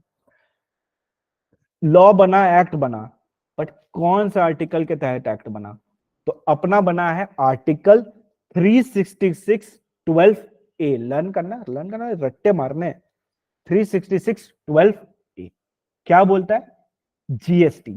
जीएसटी क्या होता है? जीएसटी एक टैक्स है जो कि लगता है सप्लाई ऑफ गुड्स और सर्विसेज और बोथ पे, except except except taxes on supply of alcoholic liquor for human consumption। Oh my god, मतलब दारू पे जीएसटी लगता है क्या? The answer is no. Article यानी कॉन्स्टिट्यूशन के तहत दारू को एक्सक्लूड कर दिया गया। क्यों एक्सक्लूड किया गया? सिंपल सा रीजन है, दारू पे सबसे ज्यादा टैक्स का कलेक्शन होता है, सबसे ज्यादा। तो ना तो सेंटर और ना तो स्टेट, दोनों ही नहीं चाहते थे कि दारू को जीएसटी में मर्ज किया जाए, क्योंकि सेंटर का अगर मर्ज कर देते तो एक्साइज का लॉस हो जाता सेंटर को, और अगर स्टेट का मर्ज कर देते तो उनको वैट का लॉस हो जाता। तो उन्होंने क्या बोला कि दारू को अपने अलग कर देते हैं, जो चल रहा था दारू पे वैट और एक्साइज वही चलेगा, उसको जीएसटी में नहीं डालते हैं। आपको पता है सबसे ज्यादा अटका क्यों था जीएसटी इतने सालों से? इसी पॉइंट के लिए। तो इन्होंने सिंपल से बोला इस पॉइंट के लिए अटका, चलो इसको बाहर ही रखते हैं, इसको इंक्लूड ही नहीं करते। आर्टिकल में ही इसको लिख दिया गया 366(12)A में कि जीएसटी एक टैक्स है। क्या चीज का टैक्स है? सप्लाई का टैक्स है। किस चीज का सप्लाई कर रहे हैं? गुड सर्विस या बोथ का सप्लाई कर रहे हैं, but excluding alcoholic liquor for human consumption, यानी दारू पे जीएसटी कभी नहीं लगेगा। आप लोग मेरे को एक बात बताओ, आपने तो लॉ पढ़ा ही हुआ है, अगर जीएसटी अपने को लगाना है अल्कोहल पे तो अपने को किसको अमेंड करना पड़ेगा? एक्ट को अमेंड करना पड़ेगा या कॉन्स्टिट्यूशन को अमेंड करना पड़ेगा? एक्ट या कॉन्स्टिट्यूशन, एक्ट या कॉन्स्टिट्यूशन, एक्ट या कॉन्स्टिट्यूशन? वेरी गुड, कॉन्स्टिट्यूशन को अमेंड करना पड़ेगा, बिकॉज कॉन्स्टिट्यूशन, आर्टिकल मतलब कॉन्स्टिट्यूशन का पार्ट होता है। आर्टिकल के तहत हमने अल्कोहलिक लिकर को बाहर रखा हुआ है, यानी ये सिर्फ नोटिफिकेशन ले आके इस पे एप्लीकेबिलिटी अपने नहीं लगा सकते। इस पे एप्लीकेबल करना है तो कॉन्स्टिट्यूशन को अमेंड करना है। क्या कॉन्स्टिट्यूशन को अमेंड करना इजी है? कॉमन सेंस क्या बोलता है आपका? ऑब्वियसली इट्स नॉट इजी, इसलिए इसको बाहर करके कॉन्स्टिट्यूशन के तहत रखा है ताकि कभी भी नोटिफिकेशन लाके सिर्फ इस पे नहीं लग सके। इसलिए इसको पूरा आउट कर दिया गया। Main thing to see over here, supply. तो अभी के लिए सप्लाई मान लो बेचना, अभी के लिए सप्लाई यानी अगर अपने बेच रहे हैं, किस क्या बेच रहे हैं, या तो गुड्स या तो सर्विस या दोनों को, तो ही अपना क्या लगेगा, जीएसटी। यानी अपने सप्लाई कर रहे हैं गुड्स सर्विस और बोथ को, तो ही अपने चार्ज करेंगे जीएसटी। अब ये कॉन्सेप्ट इतना ज्यादा इंपॉर्टेंट है कि आपको लास्ट क्लास तक हेल्प करेगा। अपने लास्ट चैप्टर पे खड़े हैं, इमेजिन अपने लास्ट चैप्टर पे खड़े, एक गुड्स है वहां पे, ठीक है, बट उसकी सप्लाई नहीं होती है, क्या उस पर जीएसटी लगेगा क्या? नहीं लगेगा, नहीं लगेगा, नहीं लगेगा। यानी द बेसिक कंडीशन क्या है, सप्लाई होना चाहिए। किसका होना चाहिए, गुड्स का, सर्विस का, या दोनों का होना चाहिए, तो ही जीएसटी लगेगा। यानी अगर अपने लास्ट चैप्टर में भी पहुंच जाएंगे और इसमें से अगर एक भी कंडीशन ब्रीच हो जाता है ना, तो वो चैप्टर ही एप्लीकेबल नहीं होगा पूरे अपने मतलब उस पर्टिकुलर क्वेश्चन के लिए। तो सबसे इंपॉर्टेंट पॉइंट क्या होता है, सप्लाई। तो लिंक अगर अपने को स्टार्ट करना है तो सबसे पहले अपने को स्टार्ट करना है आर्टिकल से, उसके बाद अपने पहुंचेंगे सप्लाई पे। ये अपना second stage of the concept of IDT, GST का, ठीक है। सप्लाई, सप्लाई बहुत ज्यादा इंपॉर्टेंट होता है। अगर सप्लाई नहीं होगा तो जीएसटी नहीं लगेगा, जीएसटी नहीं लगेगा तो आगे जो भी पढ़ेंगे, आईटीसी चैप्टर पढ़े, प्लेस ऑफ सप्लाई चैप्टर पढ़े, कोई भी चैप्टर पढ़े, कोई फायदा नहीं है। वो चैप्टर का कोई भी महत्व नहीं है अगर वो सप्लाई ही नहीं है। बिकॉज आर्टिकल 366(12) पे क्या बोलता है, जीएसटी तभी लगेगा जब सप्लाई है, सप्लाई नहीं है तो कोई जीएसटी लगने का सवाल ही पैदा नहीं होता है। एंड इसमें से अपने ऑलरेडी बाहर करके रखे alcoholic liquor for human consumption. Okay, अब इसके साथ एंट्री होती है टोबैको और ओपीएम की, ठीक है। टोबैको, टोबैको होता है ना, टोबैको, ठीक है, तुम लोग को पता होगा ज्यादा। टोबैको और ओपीएम, टोबैको और ओपीएम में ना स्टेट और सेंट्रल गवर्नमेंट दोनों मिलकर मस्त पैसा छाप रहे थे, मस्त एकदम, नोटों की बारिश हो रही है, नोटों की बारिश। अब इसको तो अपने को मर्ज करना है, बट कैसे क्या करना है ये सोचने वाली एक पॉइंट यहां पे निकल के आता है। टोबैको एंड ओपीएम में स्टेट एंड सेंट्रल दोनों लेते थे। स्टेट कैसे लेता था, एक्साइज एंड वैट के थ्रू, एंड सेंट्रल गवर्नमेंट कैसे लेती थी, एक्साइज के थ्रू। ये लोग दबा के पैसा छाप रहे थे, बट अपने को इसको जीएसटी के अंदर लेके आना था, किसको, टोबैको एंड ओपीएम को। दोनों मानने को रेडी नहीं थे, बिकॉज दोनों क्यों मानेंगे, बिकॉज हैम्पर हो रहा है ना, तो उसको कर्ब करने के लिए बीच का रास्ता निकाला गया। क्या सर इसको भी हम लोग एक्सक्लूड कर देंगे क्या? एक्सक्लूड नहीं करेंगे, बीच का रास्ता निकालेंगे, ठीक है। आपको याद होगा अभी हमने थोड़ी देर पहले पढ़ा था, एक्साइज कब लगता है, मैन्युफैक्चरिंग पे लगता है, ठीक है। टोबैको एंड ओपीएम में वैट से उतना ज्यादा कमाई नहीं हो रहा था जितना ज्यादा कमाई एक्साइज से हो रहा था। वैट के लिए स्टेट ने बोला चलो हम वैट को तो गिव अप कर देंगे, बट हम एक्साइज को गिव अप नहीं करेंगे। सेंट्रल गवर्नमेंट ने बोला कि हम एक्साइज को गिव अप नहीं करेंगे बिकॉज मेरा सबसे ज्यादा अर्निंग उसी से ही हो रहा है, इसको अपने गिव अप नहीं करेंगे। तो बीच का रास्ता एकदम सिंपल से निकाला गया, बोला गया टोबैको एंड ओपीएम जब मैन्युफैक्चर होगा तो उस पर क्या लगेगा, एक्साइज लगेगा। और जब ये सप्लाई चेन में आगे बढ़ेगा, होलसेलर से रिटेलर, डीलर से होलसेलर से डीलर, डीलर से रिटेलर एंड अल्टीमेट कंज्यूमर, जब भी आगे बढ़ेगा तो हर एक पॉइंट पे इस पे पहले वैट लगता था, अब वैट नहीं लग के जीएसटी लगेगा। क्या लगेगा, जीएसटी लगेगा। तो ओपीएम एंड टोबैको बहुत ज्यादा एक क्या बोलते हैं सोने की मुर्गी थी, उसको कोई भी सैक्रिफाइस नहीं करना चाहता था। तो इस बीच का रास्ता क्या निकाला गया कि मैन्युफैक्चरिंग पे एक्साइज ले लेंगे, ठीक है, जैसे ही उसको उगाएंगे वैसे उसमें एक्साइज ले लेंगे। कैसे ही वो सप्लाई चेन में आगे बढ़ेगा, अपने उस पे वैट की जगह जीएसटी चार्ज करेंगे। वैट को एबॉलिश कर दिया उसके ऊपर से और सिर्फ जीएसटी को हमने चार्ज किया, ठीक है। अब इसका एक, अब बात करें अल्कोहल की। अल्कोहल के केस में क्या हुआ, अल्कोहल के केस में हमने अल्कोहल को तो जीएसटी से बाहर रखा हुआ है, ठीक है। इसके मैन्युफैक्चरिंग पे तुमको क्या लगता है, एक्साइज छोड़ दिया होगा क्या उन्होंने? ऑब्वियसली नहीं छोड़ा होगा, एक्साइज तो लग ही रहा होगा उस पे। अब जब वो सप्लाई चेन में आगे बढ़ेगा तो जल्दी बताओ इस पे जीएसटी लगेगा क्या, दारू पे क्या लगेगा? वेरी गुड गरिमा, शिखा, श्रेया, पद्मावती, संबित, वेरी गुड। इस पे लगेगा वैट। क्या लगेगा, वैट लगेगा।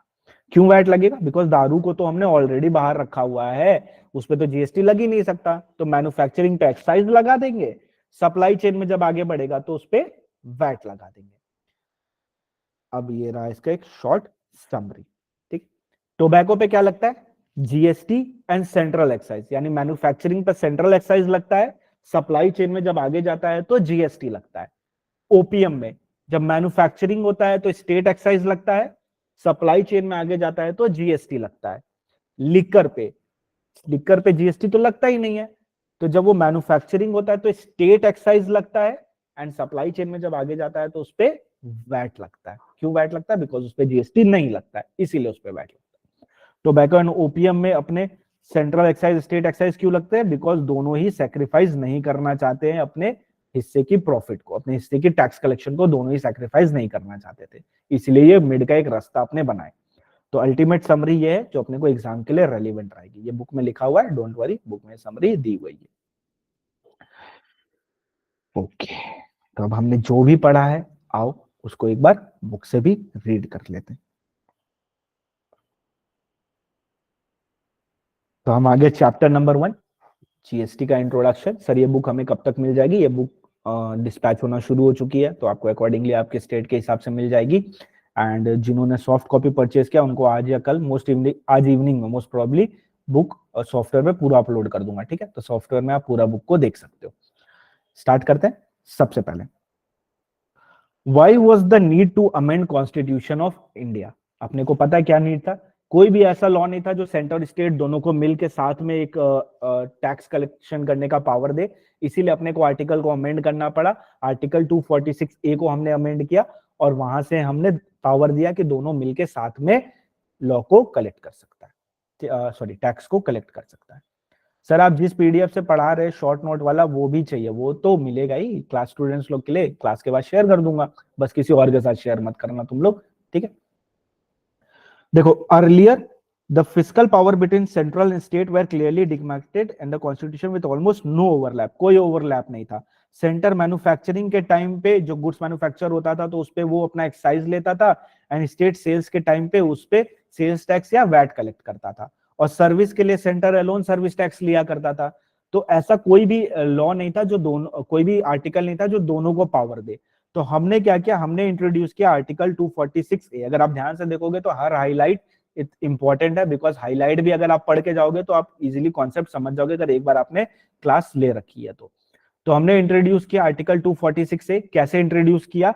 कॉन्स्टिट्यूशन 101st अमेंडमेंट एक्ट 2016 के तहत, कॉन्स्टिट्यूशन 101st अमेंडमेंट एक्ट 2016 के तहत हमने इंट्रोड्यूस किया आर्टिकल 246A, जिसने साइमल्टेनियसली पावर दिया सेंटर एंड स्टेट को to levy and collect this tax, which tax? GST tax. उसके बाद हमने पास किया कॉन्स्टिट्यूशन 101st अमेंडमेंट एक्ट 2016 और उसमें हमने इंसर्ट किया आर्टिकल 366(12)A, जिसमें हमने बोला जीएसटी क्या होता है? टैक्स होता है जो सप्लाई पे लगता है। किसकी सप्लाई पे लगता है? गुड्स सर्विस या बोथ की सप्लाई पे लगता है। बट इसमें हमने एक्सक्लूड कर दिया tax on supply of alcoholic liquor for human consumption. GST क्या है? एक डेस्टिनेशन बेस्ड टैक्स है, यानी किस स्टेट को मिलेगा? जिस स्टेट में डेस्टिनेशन बनेगा उस स्टेट को इसका फायदा मिलेगा। क्या ये हर स्टेज पे लेवी होता है क्या? The answer is yes. Manufacturer से डीलर होगा, डीलर से होलसेलर होगा, होलसेलर से रिटेलर होगा, रिटेलर से अल्टीमेट कंज्यूमर होगा। हर स्टेज पे जीएसटी लगता जाएगा। और हमने क्या पढ़ा? हर प्रीवियस स्टेज का जो जीएसटी है वो अपने को इनपुट क्रेडिट मिलता रहेगा। प्रीवियस स्टेज का जीएसटी का इनपुट क्रेडिट अपने को मिलेगा। तो credit of tax paid at previous stage available as set off. अच्छा मेरे को बात बताओ, अल्टीमेट बर्डन किसके ऊपर आता है टैक्स का? तो आईडीटी, इनडायरेक्ट टैक्स में ऑलवेज अल्टीमेट बर्डन किसके ऊपर आता है? Final consumer. जो सेलर होता है वो सिर्फ डिपॉजिट करता है, कलेक्ट तो कस्टमर से करता है, डिपॉजिट करने की जिम्मेदारी जो होती है वो सेलर की होती है। कितने प्रकार के जीएसटी है? तो डुअल जीएसटी आया हुआ है अपने पास, सीजीएसटी एसजीएसटी या सीजीएसटी यूटीजीएसटी। तो कितने एक्ट है अपने पास? CGST SGST UTGST IGST, GST compensation to state act 2017, नाम से समझ में आ रहा होगा, कंपनसेशन देने के लिए बनाया गया। एडवांटेजेस क्या है जीएसटी के? हायर थ्रेशोल्ड है, कॉम्पोजिशन है स्मॉल बिजनेसेस के लिए, ये दोनों ही अपना अलग चैप्टर है, तो जब पढ़ेंगे तो ये समझ में आ जाएगा तुमको। Simple and easy online procedure है, सेल्फ एक्सप्लेनेटरी है। जीएसटी एलिमिनेट करता है कैस्केडिंग इफेक्ट ऑफ टैक्स, करता है, हाँ सर करता है, हमने 3 एग्जांपल भी किए खुद से, करता है sir. Cascading effect of tax मतलब होता है टैक्स पे जो टैक्स लग रहा है उसको एलिमिनेट करता है। सर्विस टैक्स वाला एग्जांपल किया था हमने, ये उसकी बात कर, ठीक। वो सेम एग्जांपल यहाँ पे भी दिया हुआ है, एक बार रीड करोगे तो समझ में आ जाएगा। अब सारे टैक्सेस, ऑलमोस्ट सारे टैक्सेस सब्स्यूम्ड हो गए हैं जीएसटी में, बट क्या नहीं हुआ इसका लिस्ट अपने को लर्न करना पड़ेगा, ठीक है। कस्टम ड्यूटी नहीं हुई है, सेपरेट अपना तो कौन चैप्टर ही है वो, तो अपने को वो करना ही है। कस्टम ड्यूटी एक सेपरेट पोर्शन है अपना। Stamp duty, vehicle tax, excise on liquor, अभी जस्ट एग्जांपल में हमने देखा excise on liquor, tax on sale and consumption of electricity, entertainment tax, entry tax and told tax and road tax. ये सारे taxes subsumed नहीं हुए हैं। Everybody come on, आ जाओ साथ में कंप्लीट करते हैं, यहीं पे घर पे नहीं, ठीक है। क्या क्या सब्स्यूम नहीं हुआ? कस्टम ड्यूटी सब्स्यूम नहीं हुई, स्टैम्प ड्यूटी सब्स्यूम नहीं हुई, व्हीकल टैक्स सब्स्यूम नहीं हुआ, एक्साइज ऑन लिकर सब्स्यूम नहीं हुआ, इलेक्ट्रिसिटी सब्स्यूम नहीं हुई, इंटरटेनमेंट टैक्स नहीं हुआ, एंट्री टैक्स नहीं हुआ एंड रोड टैक्स नहीं हुआ। Custom duty, stamp duty, vehicle tax, excise on liquor, electricity, entertainment, toll and road, ठीक है। ये सारे टैक्सेस सब्स्यूम नहीं हुए। लिस्ट लर्न करना, कभी कभी क्वेश्चन डायरेक्टली पूछ लेते हैं, ठीक है, तो वो पूछ सकते हैं। अब ये रहा एक शॉर्ट समरी। टोबैको में क्या लगता है? मैन्युफैक्चरिंग के टाइम में सेंट्रल एक्साइज, आगे जब मूव करता है सप्लाई चेन में तो जीएसटी। ओपीएम में क्या लगता है? मैन्युफैक्चरिंग के टाइम में स्टेट एक्साइज, आगे जब मूव करता है तो जीएसटी। लिकर पे क्या लगता है? मैन्युफैक्चरिंग के टाइम में स्टेट एक्साइज, आगे जब मूव करता है तब वैट लगता है, because alcoholic liquor for human consumption article 360(12)(a) के तहत बाहर करके रखा हुआ है जीएसटी से। अब एक यहां पे कॉन्सेप्ट आता है non taxable supply. What is non taxable supply? नाम में लिखा है वो सप्लाई जिसपे टैक्स नहीं लग रहा है। ओके, तो यहां पे हम लेंगे वो 5+1। अपने क्या बोलेंगे जब भी अपने नॉन टैक्सेबल सप्लाई बोलेंगे आगे किसी भी चैप्टर में, तो हम क्या बोलेंगे? 5+1। 5 पेट्रोलियम प्रोडक्ट है और एक क्या है? Alcoholic liquor for human consumption. Alcoholic liquor for human consumption तो आर्टिकल के तहत बाहर रखा हुआ है, ठीक है, तो वो +1 में है। 5 क्या है? पेट्रोलियम प्रोडक्ट है जो अपने को लर्न होने चाहिए, इस पे जीएसटी अभी नहीं लगता है, नोटिफिकेशन के तहत इसमें जीएसटी लगाया जा सकता है। हाल फिलहाल में एट प्रेजेंट इस पे जीएसटी एप्लीकेबल नहीं है। एग्जेम्पशन नहीं बोल रहा हूं, एग्जेम तो उसको करेंगे जिसपे जीएसटी लगता है, इस पे तो जीएसटी लगता ही नहीं है। तो ये 5 पेट्रोलियम प्रोडक्ट है जिसपे जीएसटी लगेगा ही नहीं, नोटिफिकेशन के तहत लगा सकते हैं। +1 में क्या है? Alcoholic liquor for human consumption, इस पे जीएसटी लगेगा नहीं, और लगाना है तो कॉन्स्टिट्यूशन को अमेंड करना पड़ेगा। किसको अमेंड करना पड़ेगा? कॉन्स्टिट्यूशन को अमेंड करना पड़ेगा। अदर पर्पस में लगेगा, सिर्फ alcoholic liquor for human consumption को एक्सक्लूड करके रखा, दारू को। 5+1। अब 5 प्रोडक्ट क्या है? पेट्रोलियम क्रूड, मोटर स्पिरिट यानी petrol, aviation turbine fuel, natural gas, high speed diesel. क्या? Petroleum crude, petrol, ATF, natural gas, high speed diesel. 5 product. +1 क्या है? Alcoholic liquor for human consumption. ये किसके तहत बाहर करके रखा हुआ है? ये आर्टिकल के तहत बाहर करके रखा है, और ये वाला नॉन टैक्सेबल सप्लाई, ये नोटिफिकेशन लाके अपने इस पे टैक्स लगा सकते हैं, बट हाल फिलहाल के लिए इस पे टैक्स नहीं लगता, हाल फिलहाल के लिए इस पे जीएसटी नहीं लगता। तो क्या हो गया? Petroleum crude, petrol, ATF, natural gas, high speed diesel, alcoholic liquor for human consumption. Speed ठीक है, कम ज्यादा करूं स्पीड, ठीक है, समझ में आ रहा है सबको? स्लो नहीं है, फास्ट नहीं है, ठीक है। फर्स्ट टाइमर्स, फास्ट नहीं लग रहा है ना? नहीं लग रहा है। तो 5 पेट्रोलियम प्रोडक्ट है और एक अपना अल्कोहलिक लिकर है, 5+1। तो जब भी आगे बहुत जगह आने वाला है नॉन टैक्सेबल सप्लाई, तो मैं सिर्फ बोलूंगा 5+1। आपके दिमाग में ये लिस्ट खुल जानी चाहिए। 5+1 मतलब ये लिस्ट की बात कर रहे हैं सर। क्या? Petroleum crude, petrol, ATF, natural gas, high speed diesel, alcoholic liquor for human consumption. उठो उठो, good morning, good morning, hello, good morning, coffee coffee, चाय चाय चाय चाय चाय, उठ जाओ उठ जाओ उठ जाओ उठ जाओ, कम कम, बका बका, जल्दी बोलो क्या क्या? Petroleum crude, petrol, ATF, natural gas, high speed diesel, alcoholic liquor for human consumption. 5+1। अच्छा, टैक्स लेना है, टैक्स लेना है, टैक्स लेना है। अरे भैया तुमको टैक्स लेना है, तुम्हारे पास इंफ्रास्ट्रक्चर है, तो इंफ्रास्ट्रक्चर को अपने क्या बोलते हैं?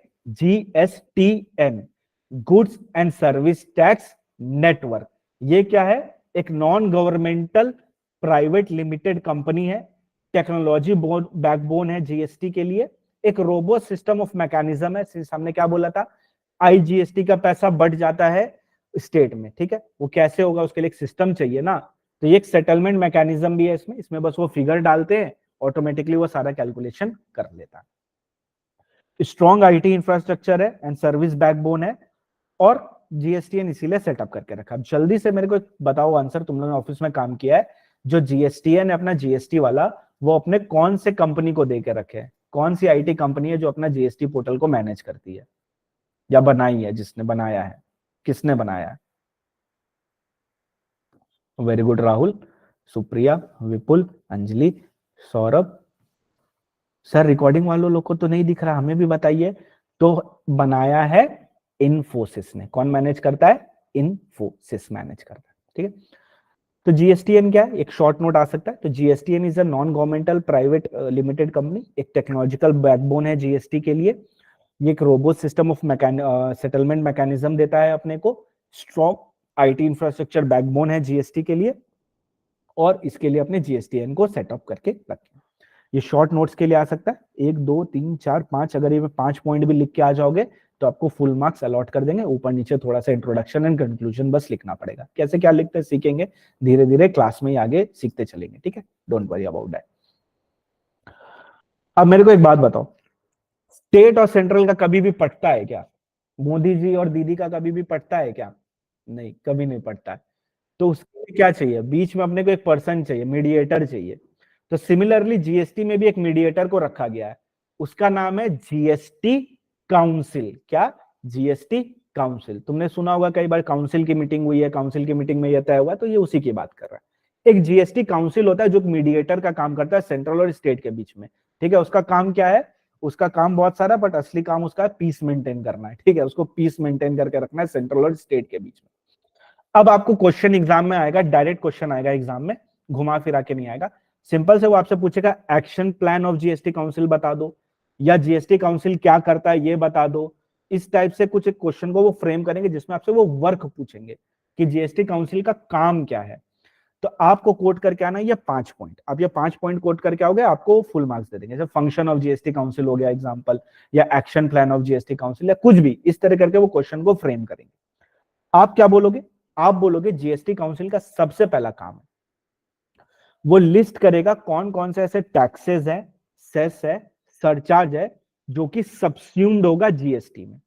वो बताएगा कौन कौन से ऐसे टैक्सेस हैं, सेस है, सरचार्ज है जो कि जीएसटी में आके समा जाएंगे, जिसमें सीएसटी में आके मिल जाएंगे, सब्स्यूम्ड होंगे। दूसरा वो बताएगा कौन से ऐसे गुड्स है, कौन से ऐसे सर्विसेज है जो कि एग्जेम्प्ट है, कौन से ऐसे गुड्स है, कौन से ऐसे सर्विस है जो कि एग्जेम्प्ट है। अब एग्जेम्प्ट क्या होता है थोड़ी देर में देखते हैं, अभी बस इतना समझो। वो बताएगा कौन से ऐसे गुड्स है, कौन सा सर्विस है जो एग्जेम्प्ट।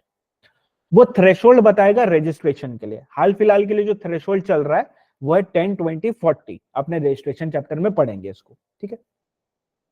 फिर वो बताएगा जीएसटी का रेट क्या होता है। देखो हर जगह उसी वो बता रहा है, वो कुछ फोर्स नहीं कर रहा है, कुछ एक्ट पास नहीं कर सकता है। एक्ट पास करने की जिम्मेदारी किसके पास है? याद करो, अगर इंट्रा है तो स्टेट असेंबली और पार्लियामेंट, और अगर इंटर है तो पार्लियामेंट के पास। ये सिर्फ रिकमेंडेशन देता है। फिर ये क्या करेगा? ट्रेनिंग देगा ऑफिशियल्स को, ठीक है। 5 पॉइंट फटाफट मेरे साथ यहीं पे खत्म करते हैं। वो बताएगा कौन कौन से टैक्सेस सब्स्यूम्ड होंगे, कौन कौन से गुड्स एंड सर्विसेज एग्जेम्प्ट होंगे, क्या थ्रेशोल्ड होने वाला है, क्या जीएसटी रेट होने वाला है, और ट्रेनिंग देगा ऑफिशियल्स को। क्या करेगा? कौन कौन से टैक्सेस सब्स्यूम्ड होंगे, कौन कौन से गुड्स एंड सर्विसेज एग्जेम्प्ट होंगे, क्या थ्रेशोल्ड होने वाला है, क्या जीएसटी रेट होने वाला है, और ट्रेनिंग देगा ऑफिशियल को। ये 5 काम वो करता है। काम तो बहुत सारे, अपने को ये 5 ही लर्न करना, बिकॉज 2 से 3 मार्क्स के लिए वो आने वाला। नहीं नहीं विपुल, वो नहीं है, वो अलग है, ये अलग है। रिकॉर्डिंग वाले बोल रहे हैं सर किसकी बात कर रहे हैं? तुम सस्पेंस में ही रहो, तुम लाइव में आए क्यों नहीं, तुम सस्पेंस में ही रहो। Everybody got it? Clear? Simple है, इजी है, काफी कॉम्प्लिकेटेड नहीं है, ठीक है। अब सबसे इंपॉर्टेंट, यहाँ पे ध्यान से सुन लो, आगे जाके फिर मेरे से इससे क्वेश्चन मत पूछना, ठीक है, ध्यान से सुनो। 4 कैटेगरी के यहाँ पे अपने बाइफर्केशन करके रखें। एक होता है नील रेटेड सप्लाई, एक होता है एग्जेम्प्ट सप्लाई, एक होता है नॉन टैक्सेबल सप्लाई, एक होता है जीरो रेटेड सप्लाई। सबसे पहले नॉन टैक्सेबल सप्लाई बोलते हैं, सिंपल है, 5+1 समझ गया क्या बोला मैंने? 5+1। हाँ सर समझ गया। 5 पेट्रोलियम प्रोडक्ट और एक alcoholic liquor for human consumption. 5 petroleum product को अभी बाहर रखा है जीएसटी से, नोटिफिकेशन लाके वो कर सकते हैं। बट अगर दारू को लेके आना तो दारू के लिए उनको क्या पास करना पड़ेगा? कॉन्स्टिट्यूशन को जाके अमेंड करना पड़ेगा। तो नॉन टैक्सेबल सप्लाई मतलब क्या हो गया? 5+1। समझ गया सर। अब बात करते हैं nil rated supply. Nil rated supply मतलब वो सप्लाई जिसका रेट जीएसटी लग रहा है पर रेट कितना है? 0% है। रेट कितना दिया हुआ है? 0%। एग्जाम्पल जैगरी हो गया, ग्रेन्स हो गया, कुछ कुछ चीजें ऐसे जिसका रेट 0 करके रखा हुआ है। तो अगर 0% रेट है तो वो हो जाता है नील रेटेड सप्लाई। क्या? Nil rated. नील मतलब क्या होता है? जीरो। तो zero rated supply. Zero rated supply मत बोलना, जीरो रेटेड सप्लाई अलग है। नील रेटेड सप्लाई ना जिसका रेट 0 है, जिसका रेट क्या है? 0 है। अच्छा, तुम्हारा कॉमन सेंस क्या बोलता है? रेट को चेंज करना ज्यादा इजी है या नोटिफिकेशन लाना ज्यादा इजी है? क्या इजी है? नोटिफिकेशन के तहत किसी को एग्जेम्प्ट करके वापस से टैक्सेबल लाना या सिर्फ रेट चेंज करना इजी है? तो आप क्या बोलोगे? रेट चेंज करना ज्यादा इजी है। सिंपल है, बस जाके अपने को रेट वाले कॉलम में रेट चेंज कर देना है। तो इसीलिए वो ऐसे सप्लाईज इसमें रखे हुए हैं ना जिनको वो जब चाहे उस पर टैक्स लगा सकते हैं, जब चाहे। हाल फिलहाल के लिए 0 लग रहा है, बट वो जब चाहे यहाँ पे 5%, 18% जो रेट चाहे वो रेट वो यहाँ पे लिख सकते हैं। उसमें ज्यादा मगजमारी करने की जरूरत नहीं पड़ेगी, बस एक नोटिफिकेशन छोटा सा लाना है, रेट वो लिख सकते हैं। Exempt supply. एग्जेम्प्ट सप्लाई मतलब वो सप्लाई होता है जिसपे जीएसटी तो लगता है, जीएसटी तो लगता है, बट हाल फिलहाल के लिए जीएसटी नहीं लगेगा। ध्यान से सुनो, नॉन टैक्सेबल सप्लाई पे जीएसटी लगता ही नहीं है, ठीक है? पर एग्जेम्प्ट सप्लाई पे जीएसटी लगता है, हाल फिलहाल के लिए एग्जेम्प्ट करके रखा हुआ है, ठीक है? सिंपल है एकदम। मैं कैमरा किसका ऑफ करवाऊंगा? जो ऑन करेगा उसी का तो कैमरा ऑफ करवाऊंगा ना। जिसने कैमरा ऑन ही नहीं किया उसका कैमरा ऑफ कैसे करवा सकता हूं? तो एग्जेम्प्ट हम किसको करेंगे? जिसपे जीएसटी लगता है उसी को एग्जेम्प्ट कर सकते हैं ना। जिसपे जीएसटी लगता ही नहीं उसको कैसे एग्जेम्प्ट करेंगे? तो एग्जेम्प्ट सप्लाई मतलब वो सप्लाई होता है जिसपे जीएसटी तो लगता है बट हाल फिलहाल के लिए उस पर जीएसटी नहीं लगेगा, हमने उसको एग्जेम्प्ट करके रखा है। एग्जेम्पशन अपना एक बहुत बड़ा चैप्टर है, वो अपने पढ़ेंगे। और ये सब कैमरा ऑफ करके कहां भागे? ओ उठो उठो, गुड मॉर्निंग गुड मॉर्निंग। अब most important, zero rated supply. Sir अभी तो पढ़ा था जीरो रेटेड सप्लाई, वो नील रेटेड सप्लाई था, जीरो रेटेड नहीं था। There is a difference between nil rated and zero rated. Nil rated मतलब उसका रेट 0 है। तो जीरो रेटेड मतलब क्या हो गया? प्रोडक्ट ए है, इस प्रोडक्ट ए को अगर इंडिया में सेल करोगे तो 18% का टैक्स देना पड़ेगा। बट अगर इसी प्रोडक्ट ए को तुम एक्सपोर्ट करोगे ना, तब तुमको 0% टैक्स देना पड़ेगा। तब तुमको 0% टैक्स देना पड़ेगा। इसको बोलते हैं जीरो रेटेड सप्लाई। यानी टैक्स रेट तो लिखा हुआ है वहां पे, टैक्स रेट लिखा हुआ है, बट वो टैक्स रेट तभी अप्लीकेबल होगा जब इंडिया में सप्लाई करोगे। अगर तुम एक्सपोर्ट करोगे, आगे भी ये लाइन तुम लोग को बोलूंगा, एक्सपोर्ट जो लोग करता है ना उसको बहुत ज्यादा वो लोग मानते हैं, ठीक है? एक सेकेंड। एक्सपोर्ट जो करता है उसको वो लोग बहुत ज्यादा मानते हैं इंडिया में, ठीक है? तो अगर आप एक्सपोर्ट करते हो तो आप बहुत अच्छा काम कर रहे हो। क्यों अच्छा काम कर रहे हो? आप फॉरेक्स लेके आ रहे हो भाई, और फॉरेक्स लाना is very much important. Forex reserve India का बढ़ेगा, तो इसीलिए आपको एक बेनिफिट देते हैं कि अगर तुम एक्सपोर्ट करोगे प्रोडक्ट ए को तो तुमको 0% टैक्स का पेमेंट करना पड़ेगा। तो माइनर डिफरेंस क्या है zero rated and nil rated में? नील रेटेड का रेट ही 0 है, एक्सपोर्ट करो तो भी 0, इंडिया में बेचो तो भी 0, कहीं पे भी बेचो always 0। But zero rated supply मतलब क्या हो गया? इंडिया में करोगे तो जो रेट है 18%, 5% वो लगेगा, बट अगर इसको एक्सपोर्ट करोगे या सेज को सप्लाई करोगे तो 0% लगेगा। अगर एक्सपोर्ट करोगे या सेज को सप्लाई, सेज आगे समझेंगे, सेज को सप्लाई करेंगे तो rate will be 0%। Am I clear? Are you clear the difference between nil rated, exempt, non taxable and zero rated? सबको क्लियर है ये चारों में डिफरेंस? बिकॉज आगे बार बार ये पॉइंट आएगा, ठीक है? ओके, चलो एक बार स्क्रीन पे इसको रख रहा हूँ, क्विक रीडिंग मार लो एक बार इसको। स्क्रीन पे इसको शो करता हूँ, बुक नहीं होगा जिसके पास, एक बार इसको क्विक रीडिंग करो। मैं पानी पी लेता हूँ तब तक।